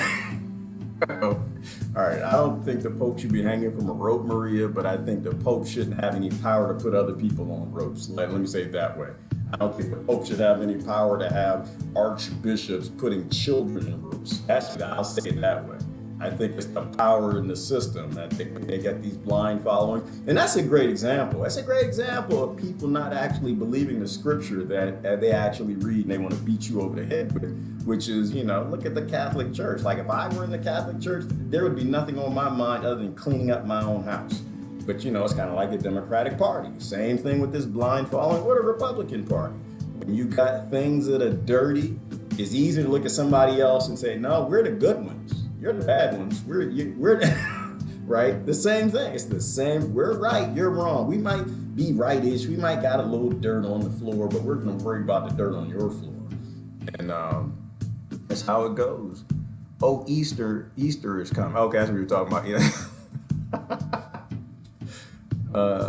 Well, you never know who's real and who's true. But I try to treat everybody with a decent amount of respect. Jesus and fish today, it's still Lent. Is it? Okay, I don't know anything about it. Yes, yeah. Gaddafi's son is running for president. That's right, Katie, thank you. I remember something like that. And I was wondering, where does he fit into all of this? And does he believe what his father believed? That's what I want to know. Because Katie, if Gaddafi's son is in it, there might be something there. Because remember, Gaddafi's only crime? What was Gaddafi's only crime? He all right, I'll be honest, he was a leader. So, and powerful people always got something wrong with them. Then people want to control people. But the whole thing about Gaddafi is he didn't want a Rothschild bank. Right? He wanted his own currency. He was going to actually create a gold-based currency for the entire continent of Africa. Rothschilds can't have that. Rockefellers can't have that. Central banking cannot have that. They cannot have you go out and create your own bank and compete with them. And so they got their lackey. They got their Puppet Obama to go murder him. And that's what he did. And that was the Clinton. That was the Clinton. We came. Wait. He came. We saw. No. Who came? No. We came. He saw. He died. That was the most evil laugh I've ever heard in my life. That's the world we live in. The world we live in. When you have blind following, you're going to have these type of really crazy, sick things. At least 46 people from both. Where is she at? Where is my I was just like, how does anybody do that? Like, how do you laugh about something like that? Like this psychopath inside. Psychopaths inside. That's what I'm saying. You're not studying neuroscience. You need to study neuroscience. It'll explain who we are. And the fact that you can't have, just by having a leader, I think you might make them a psychopath. Just by giving someone blind following, I think you might do that. Shift in the White House position 8 years ago.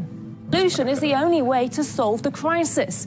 A market shift in the White House position 8 years ago. Muammar Gaddafi has lost legitimacy to lead, and he must leave. That's what they all agree on.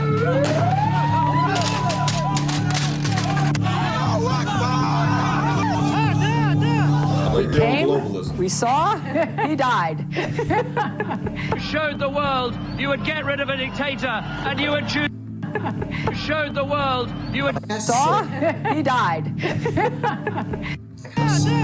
We came, we saw, he died. You showed the world. But, she's ready to do that. But that's one thing every American president agrees on. All administrations, they all believe in colonization, they all believe in oppression, they all believe in slavery, they all believe in the police state, they all believe in empire. Every last one of them. And if they don't believe in it, it's what they do, it's what they unfurl.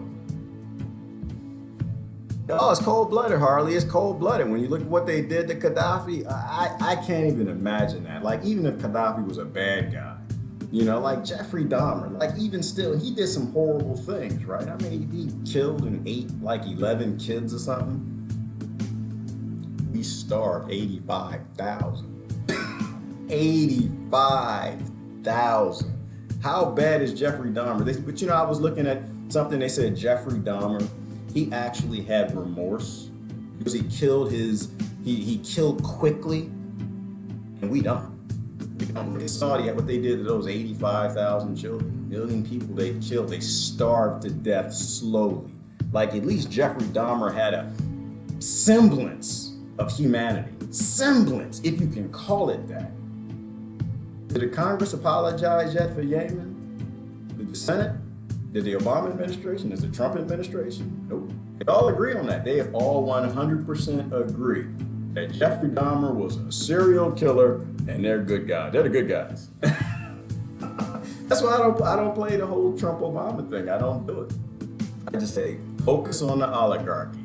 Focus on the fact that none of your presidents are allowed to act sentient. None of them. None of them. Because we have no control over our country. Focus on the oligarchy.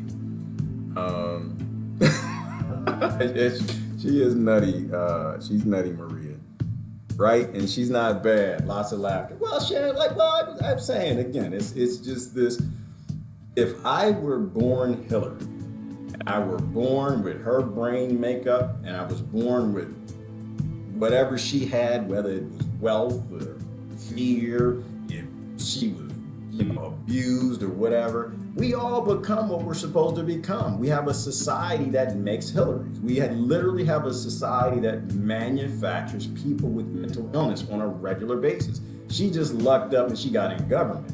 Most of the people with mental illness from our artificial scarce society, they join gangs, right? They become serial killers. They're just a lot smaller. And so we blame we punish the Jeffrey Dahmers, but we never punish the ones that actually are very successful at it. That's something we might want to think about. So yeah, I agree with Sadhguru. I don't think they're good and bad people. I think people oscillate between the two, and it's based on the atmosphere, the environment, the system that we rear human beings in. We need to rear human beings to be free, to be happy. Happy people do happy things in a happy society. But in a sick society, we manufacture sickos. And so we can hate Hillary. I can say that she's bad and evil all day, and we can put her in prison all day, but it's not going to change anything because someone else is going to take Hillary's position, right? Our system is Hillary. It's Hillary sensitive, right? It is psychopathic killer sensitive. And so another psychopathic killer is going to step right in that spot. And I know that sounds rough, but it's just, that to me is real. It's real. Can you murder someone and laugh about it? If you can murder someone and laugh about it, something up here is not doing what it's supposed to. Something's not doing what it's supposed to. Human beings, by nature, we are empathetic creatures. We empathize when you look in the eyes of somebody being tortured. And the way they killed Gaddafi was horrible. Horrible. I don't even know if they even still got that mess on the internet. It was so bad the way they murdered that man. No conscience. That's how. Exactly, Kate. They have no conscience. And that's why I always go back to neuroscience. They have no conscience. They don't feel. They don't feel. She feels nothing. It's like James Fallon said. He said, working in the prison system.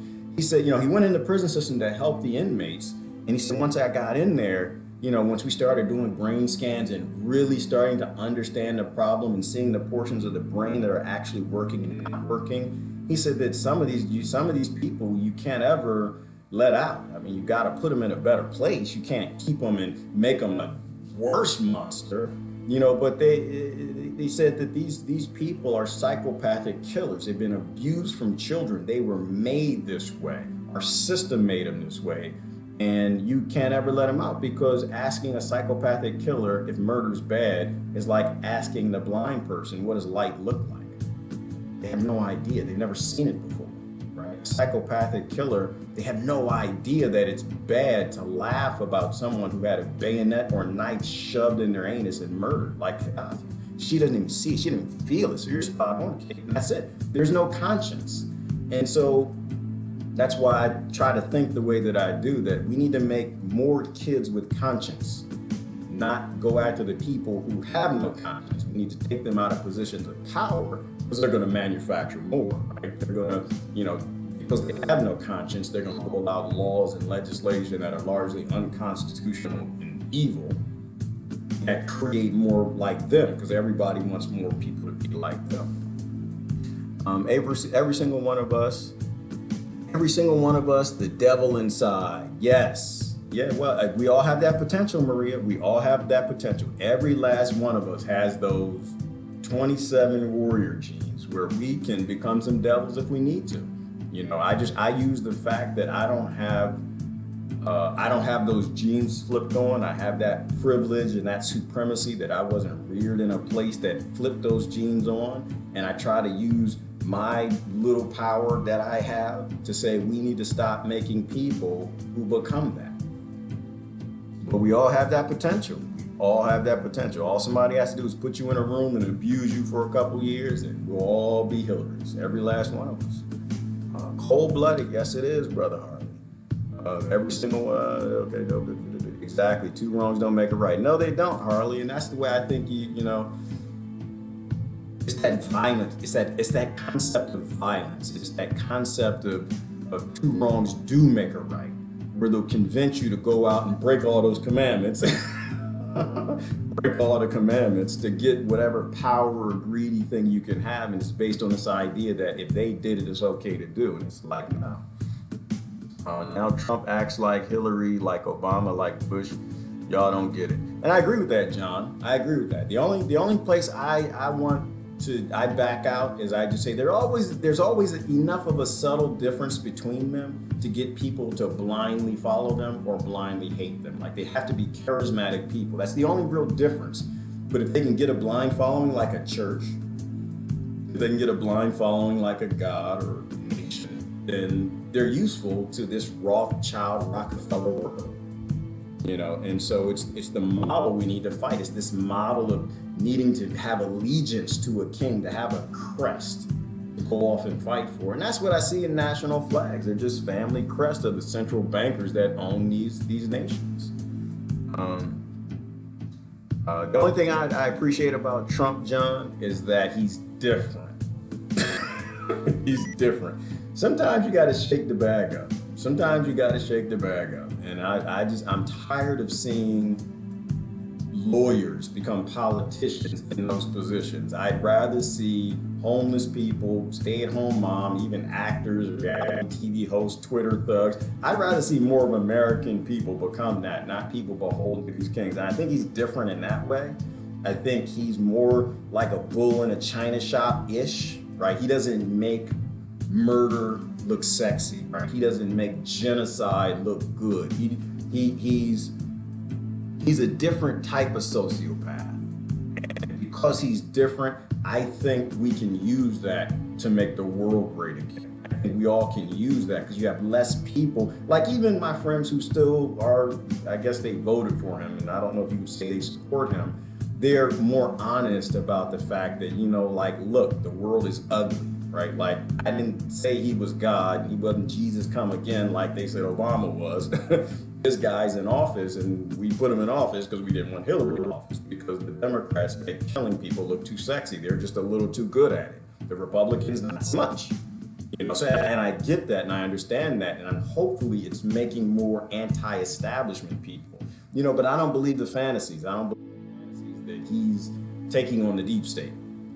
If he were taking on the deep state, he would already be dead. And unless he's doing it in a way that's just that, they call it 3D chess, 6D chess, that I just can't fathom how he's playing games. I think the big bankers that run this world, if they can kill a JFK, they'll take out a Trump, they'll take out an Obama overnight. Every president I see, I think, is the 36th president. Because after you determine that you can kill the most powerful man supposedly in the real world, you can do anything you want. And he got away with it. Americans walked away, and they were quite happy with letting JFK killers get away. And they did 9/11. Once again, if you have not watched Everything is a Rich Man's Trick, that will explain to you exactly how this world works. It's not based on the gestures and the fantasies they put on television. No kids, Dahmer killed gay men. Okay, I thought they were young, Megs. I thought they were like 18 or something like that. But either way, they were older than who the Democrats and Republicans killed in Yemen, right? And he killed them quick, and these guys murder them slow. With Britain and Canada, so I'll put everybody in there, and Saudi Arabia, they all got together and murdered these people slowly, starving to death. God and oil, reasons to justify murder. Yep, and people clap, Marie. As long as people clap, they're going to keep doing it. They're not going to stop. You live in Milwaukee, not far from where I live. Stop playing, Megs. It's insane. That's insane. I grew up in Maryland. Democrat, Republican leadership in Congress and the Senate, they live close to where I live too. It scares the hell out of me. I don't know how I made it. I got the hell out of there though. I don't live in that state no more. I live way too close to the psychopathic killers. But they were white, Meg, so it's okay. Congress, they were white. It's okay. It's time for we the people start assembling our militia. No, John, you know me, I'm not on that boat. I'm not on that boat. I don't believe in violent revolution. Because, I don't think you solve a problem by becoming the problem. I don't think that really solves anything. We talked about that a bit ago. Is every violent revolution ended up in another corrupt, sick system. Like using violence to change things, it never works. But what does work is evolving people to walk away from all violence. That works, right? If we can make independent, individual, critical thinkers, you can call it a militia if you want, but a militia with no muskets and bayonets and guns. Independent, critical thinkers, then they just walk away. They walk away from the system, and the new system that gets built, it's built on free will and sovereignty and freedom and liberty and leaving other people alone. And that's what we need. Otherwise, the violent leading leaders at the end of this, that psychopathy, whatever, that ability to want to control other people, it'll just create another system based in control. That's what I'm saying, walk away. That's the best way. Walk away from consumerism, walk away from religionism, walk away from nationalism, walk away from corporate partyism, walk away from all the isms, and just have a respect for everybody because they're people. Have a respect for human life and their freedom, and that's the type of revolution we need. We need that love-lution, that love revolution. That respect for each other just because you were born, just because you were born on this planet. I love you, and I'm gonna look out for you and look out for your rights, and I'll never give your rights away because I have an idea. Like Sadhguru said, because I'm right. Because I think I'm right and you're wrong. I think I'm good and you're bad, so I have the ability to control your life. Just let go of all the isms. Dead men don't talk. Yes, Deborah, tell the truth. Dead men don't talk. And that's exactly why they hired Obama and Clinton to go murder us. Dead men don't talk. And you trying to set up a bank and compete with their banking system when they have a world to dominate, they'll kill you. That's why, and this is why I don't blame Trump and I don't blame Obama. If I were them, I'd do the same thing they did. But that's just, I don't think we really know how ugly it is. I think it's easy for me to be a peon and sit back and kind of judge them. It's easy for me to do that. I can do that very well if I wanted to. But that's not gonna help anything. That's not gonna help anything. We have no idea what actually happens at that level.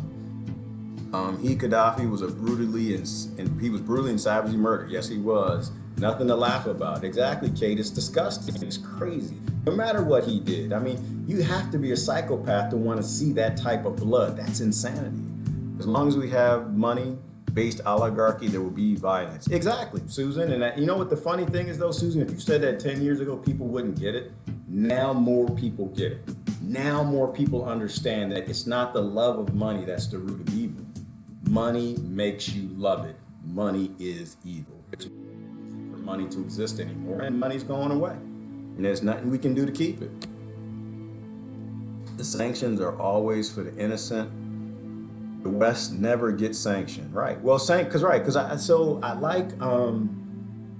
like trade wars because they hurt billionaires and trillionaires, not everyday common people, and they help small business and local economies. I don't like sanctions because sanctions are highly targeted. They're war. Right? They're making war on specific people in that nation.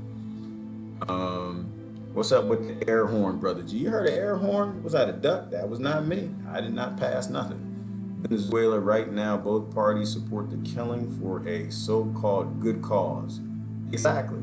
Well, and that's that whole destabilization and conflict. You create conflict, you can make money. It's like day trading. And these markets and these industries and these oligarchies, they trade human life like a commodity on their markets. You know, they'll fund both sides like World War I and World War II, or actually World War I Part 1 and Part 2, because it was actually the same war. The banks were behind both sides. And if that's not a clue of who not let to run our world, I don't know what is, and they do. She was born into the family. She was born into the families, the Trump family. Well, yeah, they're all from the same families. We're not. People need to accept that. Until someone starts to wake up and realize that they don't have to fight anymore, it's always hell. The matrix programming is to divide and conquer. Yes, Susan, and give us that psychopathic mindset of violence solve problems. And it doesn't solve any problems. It actually kicks the can down the road and makes the problem worse. Absolutely. British monarchy, yuck. It's scary, Susan. So is the American monarchy. If there's a Venezuelan one, I don't know if there is, but there are people who are always controlling other people. I guess I didn't show you the beginning of it.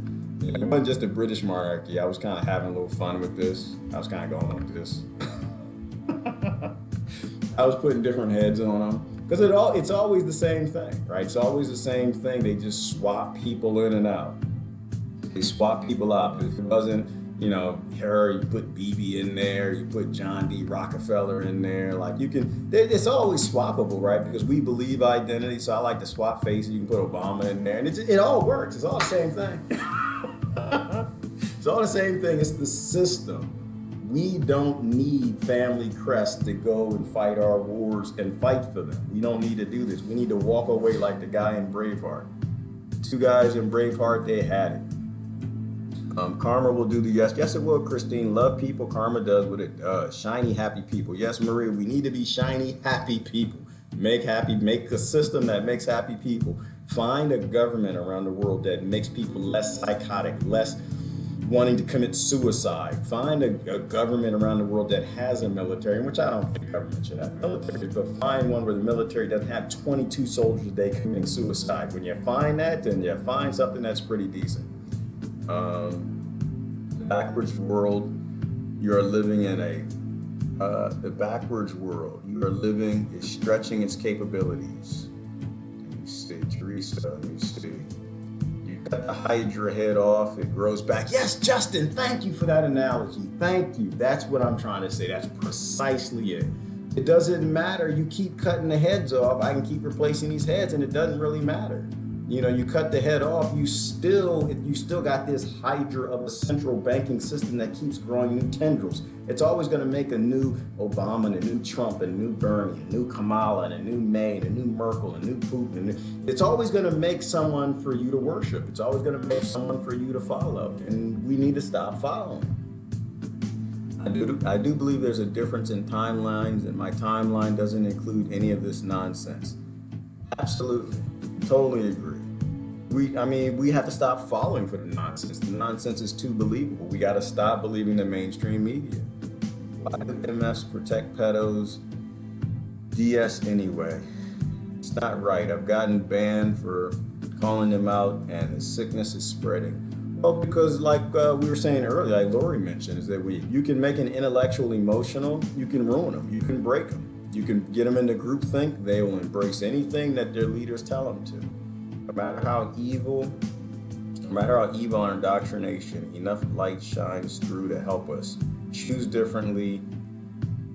She chose the dark. She did, Sharon, she did chose the dark. I'm just saying that the environment, the atmosphere she was reared in, it made dark an option, right? The model we have for the world, the model we have for our government, it makes darkness seem light to some people, and that's what we have to change.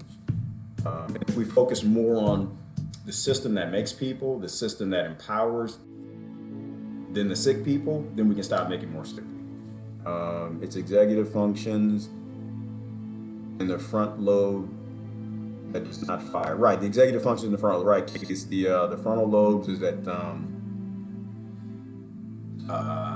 I haven't watched a Dr. Fallon lecture in a while, but right, it's the frontal lobe that forms that decision-making capacity. It stops, it's fully formed at the age of 26 is why nobody should be in any prison, any cage, anywhere, 26 or younger, because they're not even a human yet. They don't have a human frontal lobe for making decisions. Damn sure they shouldn't be in Congress, but they're still evolving. They shouldn't be subject to human law because they don't have a human body yet, but we abuse children, just like you mentioned before. Pedophilia, the legislation abuses children because we have a prison industrial complex and we have a police state.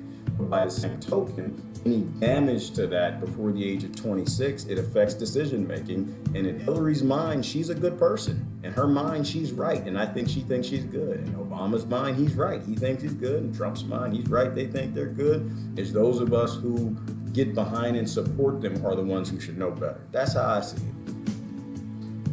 We choose to release the Kraken or not. Yes, we do, Maria. And we can put the Kraken right back in the box or leave them deep down in the sea. All right, let me see. All right, let me get down. Way up in comments. With media control comes better, efficient blackmail. Flame virus showed that Germany and France moves since then show it. Moves since then show it. With media control comes better, efficient blackmail. Absolutely. Flame virus, not sure what that is, showed that. I think that was the thing. Germany and France moves since then show it. Okay, I have to look it up, Brother Mark. I don't know what flame virus is. As a society, we've been trained to think there has to be a winner. Ooh, a better, the top, and a bottom. Until we think and say is aligned with what we do, we won't have knowledge, right? But there doesn't need to be a leader. There doesn't need to be a top. There doesn't need to be a bottom. There doesn't need to be and this is not on that, what is that thing they do in school where everybody's winners? I don't think I believe that everybody's winners. I just think that everybody is who they are and everyone should be competing against who they were yesterday. And I totally agree with that. There doesn't need to be a top and a bottom. There just needs to be people. Doesn't mean we're all winners. It just means we are. We are. And leave everybody alone for being are. If you're from Jersey, you'll know how much Trump was involved with the mob. Well, Harley, but see, people don't want to hear that. I'm not too far from Jersey, Harley, and I know people who dealt with him. I know people who know him. And they'll go back and forth. I know some people who love him, and they're like, oh, he's just a sweet man. And I know one lady that knows him, and she runs in the billionaire circles because her husband is. She thinks he's a sweet man. I know other people who work with him and done dealings with him. That's not a brother you want to mess with. That is not a brother you want to mess with. Just from Pennsylvania, we got the stories. From New York. He is a very dastardly gentleman. That's why I'm saying that. Trump people I get are the ones who are just like, not Hillary. I get those people. I don't get the ones who think that he's Jesus walking on water. I don't get them. That's okay. Like I said, y'all, we're all in different places. Does thine own self be true unless you are not the dominant culture?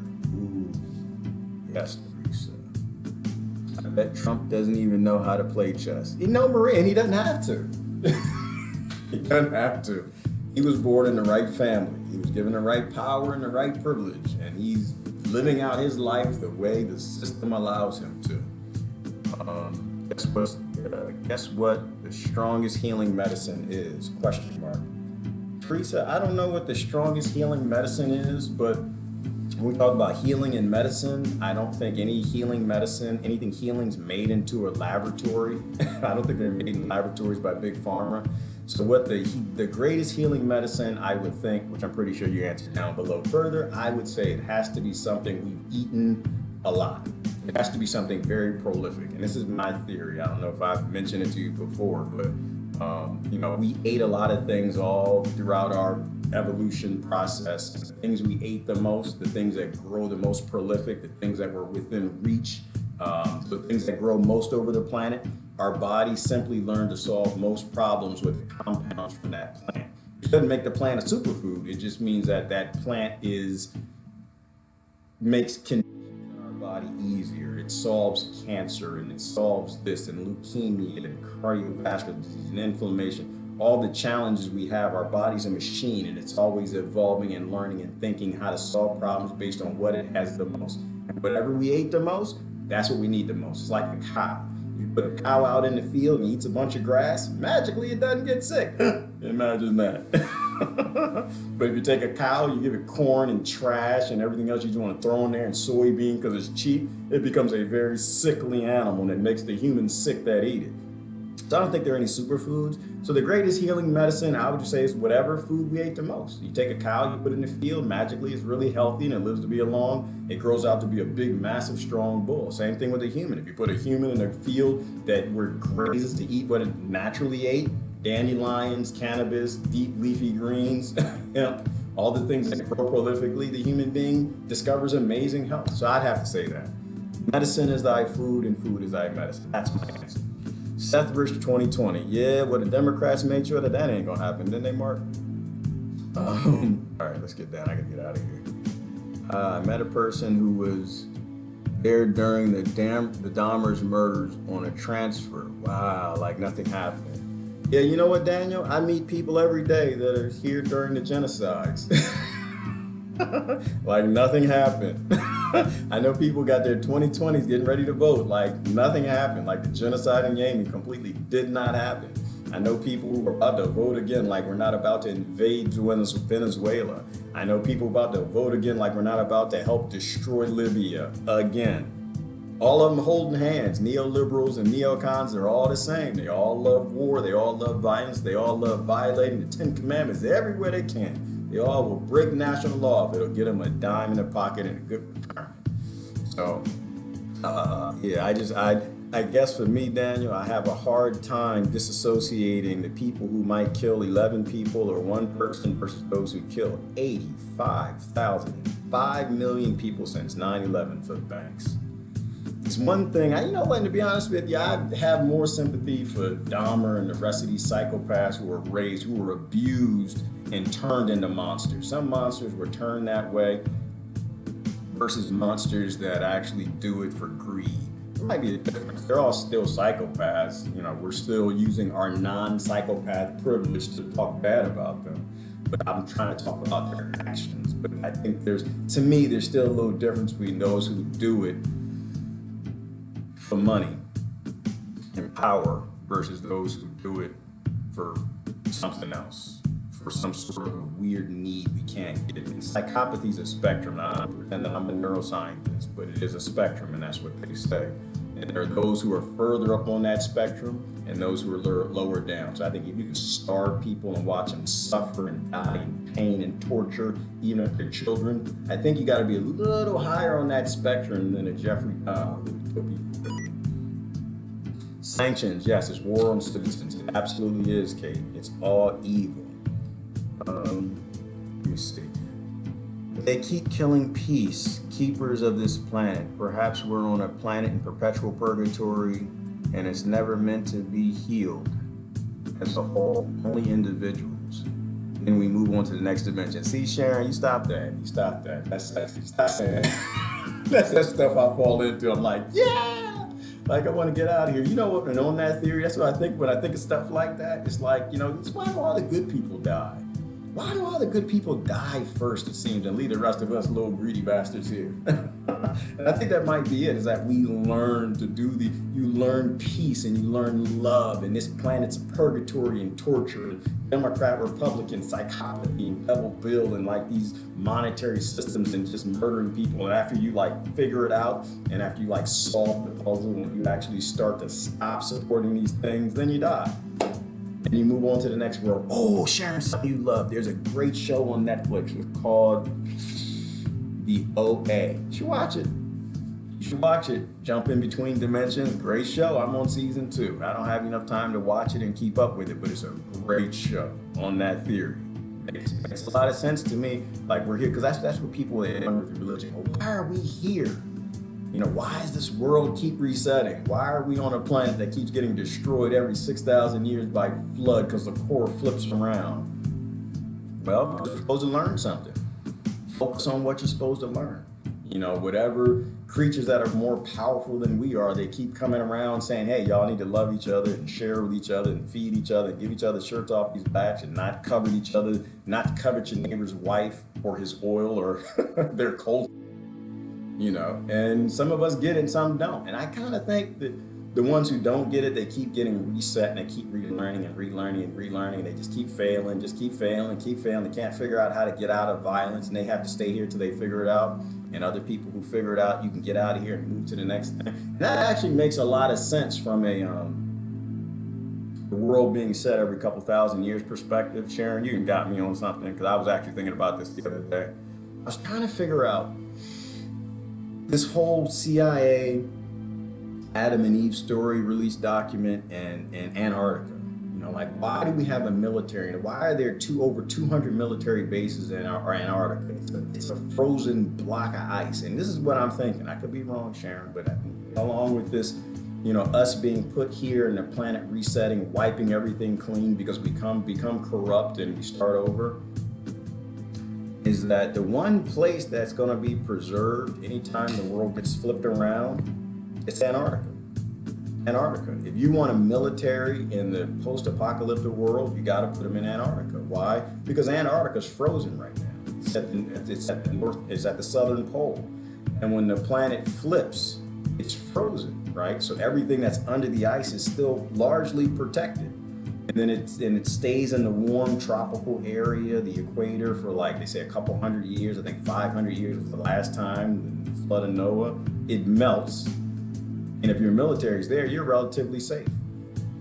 Whoever builds there for the next couple generations, 500 years, 1,000 years, whatever, where it's a temperate zone, which is why you have all the tropical plants that grow in Antarctica, it's a library. It literally is a frozen library. So if the civilization is there and they got a military, they're building and they're relearning what's left there, then slowly as the core becomes plastic again, I think the way they said it, and things start to shift back, it'll slowly refreeze and become a library. And I think that might be the significance of Antarctica, which is why we send the military, which is why the Nazis went there, is because the civilizations and the records of this planet are perhaps not stored there. It's one of the few safe places on this planet after all these global resets. That's what I think. So I think it keeps resetting, and if you can figure it out, then you go be an angel somewhere. You go to quantum physics of the energy or something like that. You do a good job. Much respect from Holland. Thank you, Beyond the Wake. I don't know if I do a good job, but I appreciate you saying that. I'm just talking. I look at what my friends say, and I try to evolve, and I try to become better, and I try to get out of my own little birth bigotries, like the brother earlier. Love the guy to death. I don't know him, but still love him and understand him. You know, he's kind of still trapped in that religious bigotry. I'm trying to get out of those, and anywhere people post things and allows me to evolve a little better, I can get out of it. I can think better. Like another thing I was thinking about yesterday. Brother Mark, what's going on? I was thinking about not gender, but masculine and femininity. How masculine and femininity actually have nothing to do with genitals, right? I mean, we were raised that way. You had a little girl, you give her a Barbie doll and some dolls. You have a little boy, you're supposed to make them violence, give them G.I. Joe and tanks and guns. And like, we break kids right from the very beginning. And but the fact that being feminine and being masculine have absolutely nothing to do with genitals or gender. And I didn't know that as a kid. So this is a bigotry I used to be locked in. I was raised in that I'm trying to get out of. And now we know where that came from. That came from the Egyptians. It came from Moses. It came from original sin, which not everybody who reads the Bible studies these things because it's a scary thing to think that you don't know it all. But the reality is that Genesis came from Moses. Moses and Aaron were the ones who actually translated horribly the Nile text, which gave us the Genesis story and this whole idea of original sin. And that began thousands of years of hating women, thousands of years of women being cattle, because that was the culture of the Egyptians at that time, and they translated the Naga text from. You know, so we screw things up. As we learn more, we should get out of it. We should be constantly trying to learn more, reduce our bigotry, get out of our isms and girls. I'm not sure if I do a good job, but all I'm trying to do is I'm trying to learn and take other people along on the voyage, anybody who wants to go. All right, let me see. I hated Barbie. I love and still do Spider-Man. Right, we'll go for it, Maria, and that's the whole thing. We need to free our kids. We need to free our kids from our own bigotry. If you got a little girl who wants to play with G.I. Joes, then you should let her. If you got a little boy who wants to play with Barbie dolls and teddy bears, then just shut. I was about to say shut the hell up. I'm still gonna say, then shut the hell up. Don't give them our problems. You don't know what will make your child happy, and your child's happiness and freedom to express themselves should be more important than your image and your bigotry and your indoctrination to require that child to be what you want it to be. All right, I'm about to get out of here. So that's all we're doing. We're just trying to evolve. We're just trying to move forward. Oh shoot, I thought I was on a run for today. Hello, oh, welcome back, Mark. It's good to see you around. I ain't seen you in a minute. We have an 11-dimensional brain. Human suits are one step into achieving the next level of consciousness. That's what I kind of think that, Susan. That actually makes sense from a lot of the religious texts that I read, is that we're just here to learn, we're here to evolve. We're either evolving or we're not.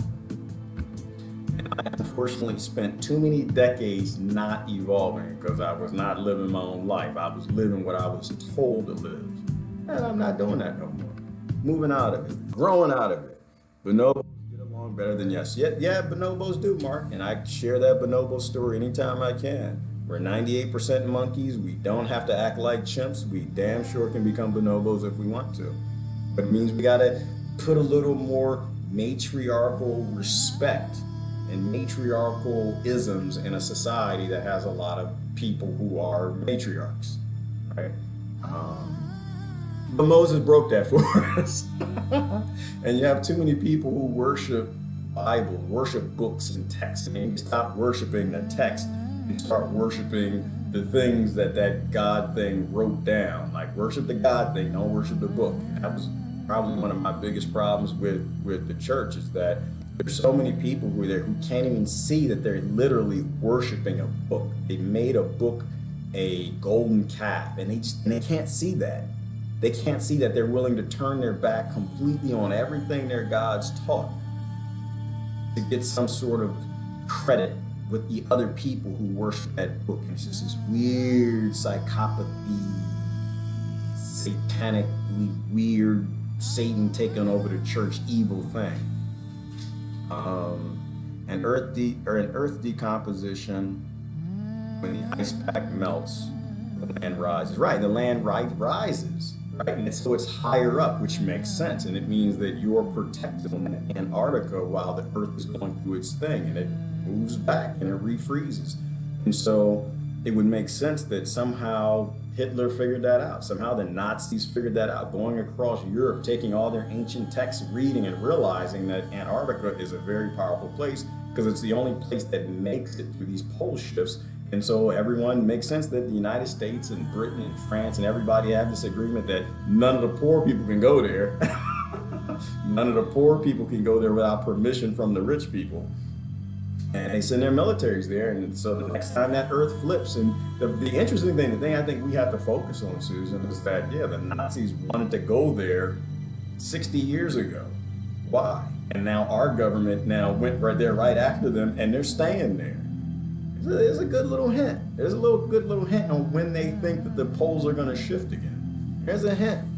But I think 2012, that's why it was kind of a fake news story. It was a right story, and this is what happens all the time. That it shifts in less than a day, but they put it with the whole 2012 Mayan calendar thing to get people to think, oh, this is just fantasy.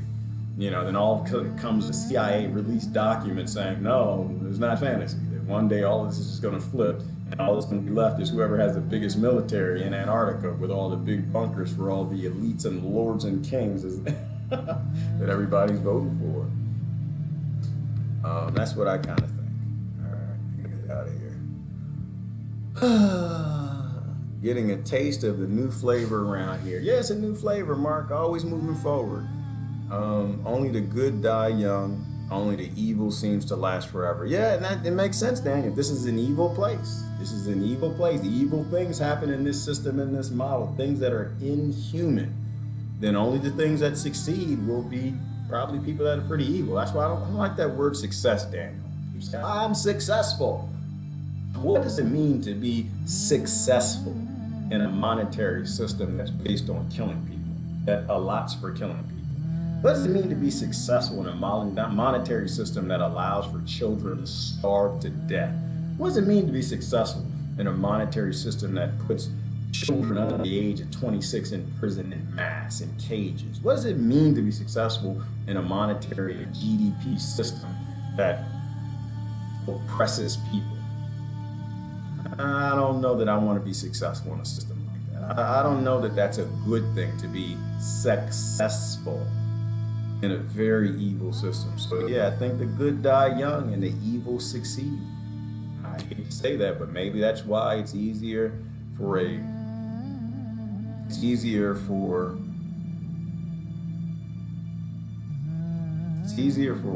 camel to go through the eye of the needle than for a rich man to inherit the kingdom of heaven. And if you take out the word heaven and replace ascension, then I think it makes even more sense. It's easier for a camel to get through the eye of the needle because the camel has to take everything off its back. It can't take any of that wealth with it. It needs to get on its knees and walk through that needle to get in the castle to safety. In order for the wealthy, they actually have to get on their knees, take their billions of dollars, and feed the world with it. But they're not doing that. And they won't do that because they think they can take it with them like the Egyptians. They have pharaohs in these tombs with all their gold. They'd rather take their gold with them while the people starve. And people want to keep voting for stuff like this, and it's insanity. We're 98% monkey. Wait a minute, we're 98% ape, not monkey, but yeah, Gerard. Yeah, 98% chimp, to try to be very specific. We got all their violence, none of their muscle strength, none of their intelligence. Yep, 90-degree flip. It's over axis every 20,000 years or so. And Daniel, and I think that's important. That's why I'm not interested in fighting anybody over climate change. I have no interest in that. My interest is what your CIA doesn't want you to know. And they don't want you to know this planet constantly flips, and they spend millions, if not billions of dollars in Antarctica making sure that they got a place to go and your children don't. I think that's kind of important. Rockefellers, Rothschilds, have bases there, do they? And land masses named after them? Yeah, they do. Actually, I saw that. And they don't put their money to wasteful endeavors. No, Susan, they put their money right where they know their money comes, right home to them, don't they? That's how they put it in the Democrats and Republicans. They put their money in a place where they know it'll profit them. Getting ready to watch Hair with my hubby. Thank you, Gerard. Y'all, you have a blessed day. Yeah, I gotta get out of here myself. Let me see. You can see the North Star all over the planet. Yes, you can, Brother Joshua. This is the age of deception. Yes, Brother Sean. Brother Sean's gonna take us out. This is the age of deception. It is the age of deception. It is the age of Decepticons. It's the age of flipping faces. What's the girl's name with the many-faced girl on Game of Thrones? It's the age of flipping faces.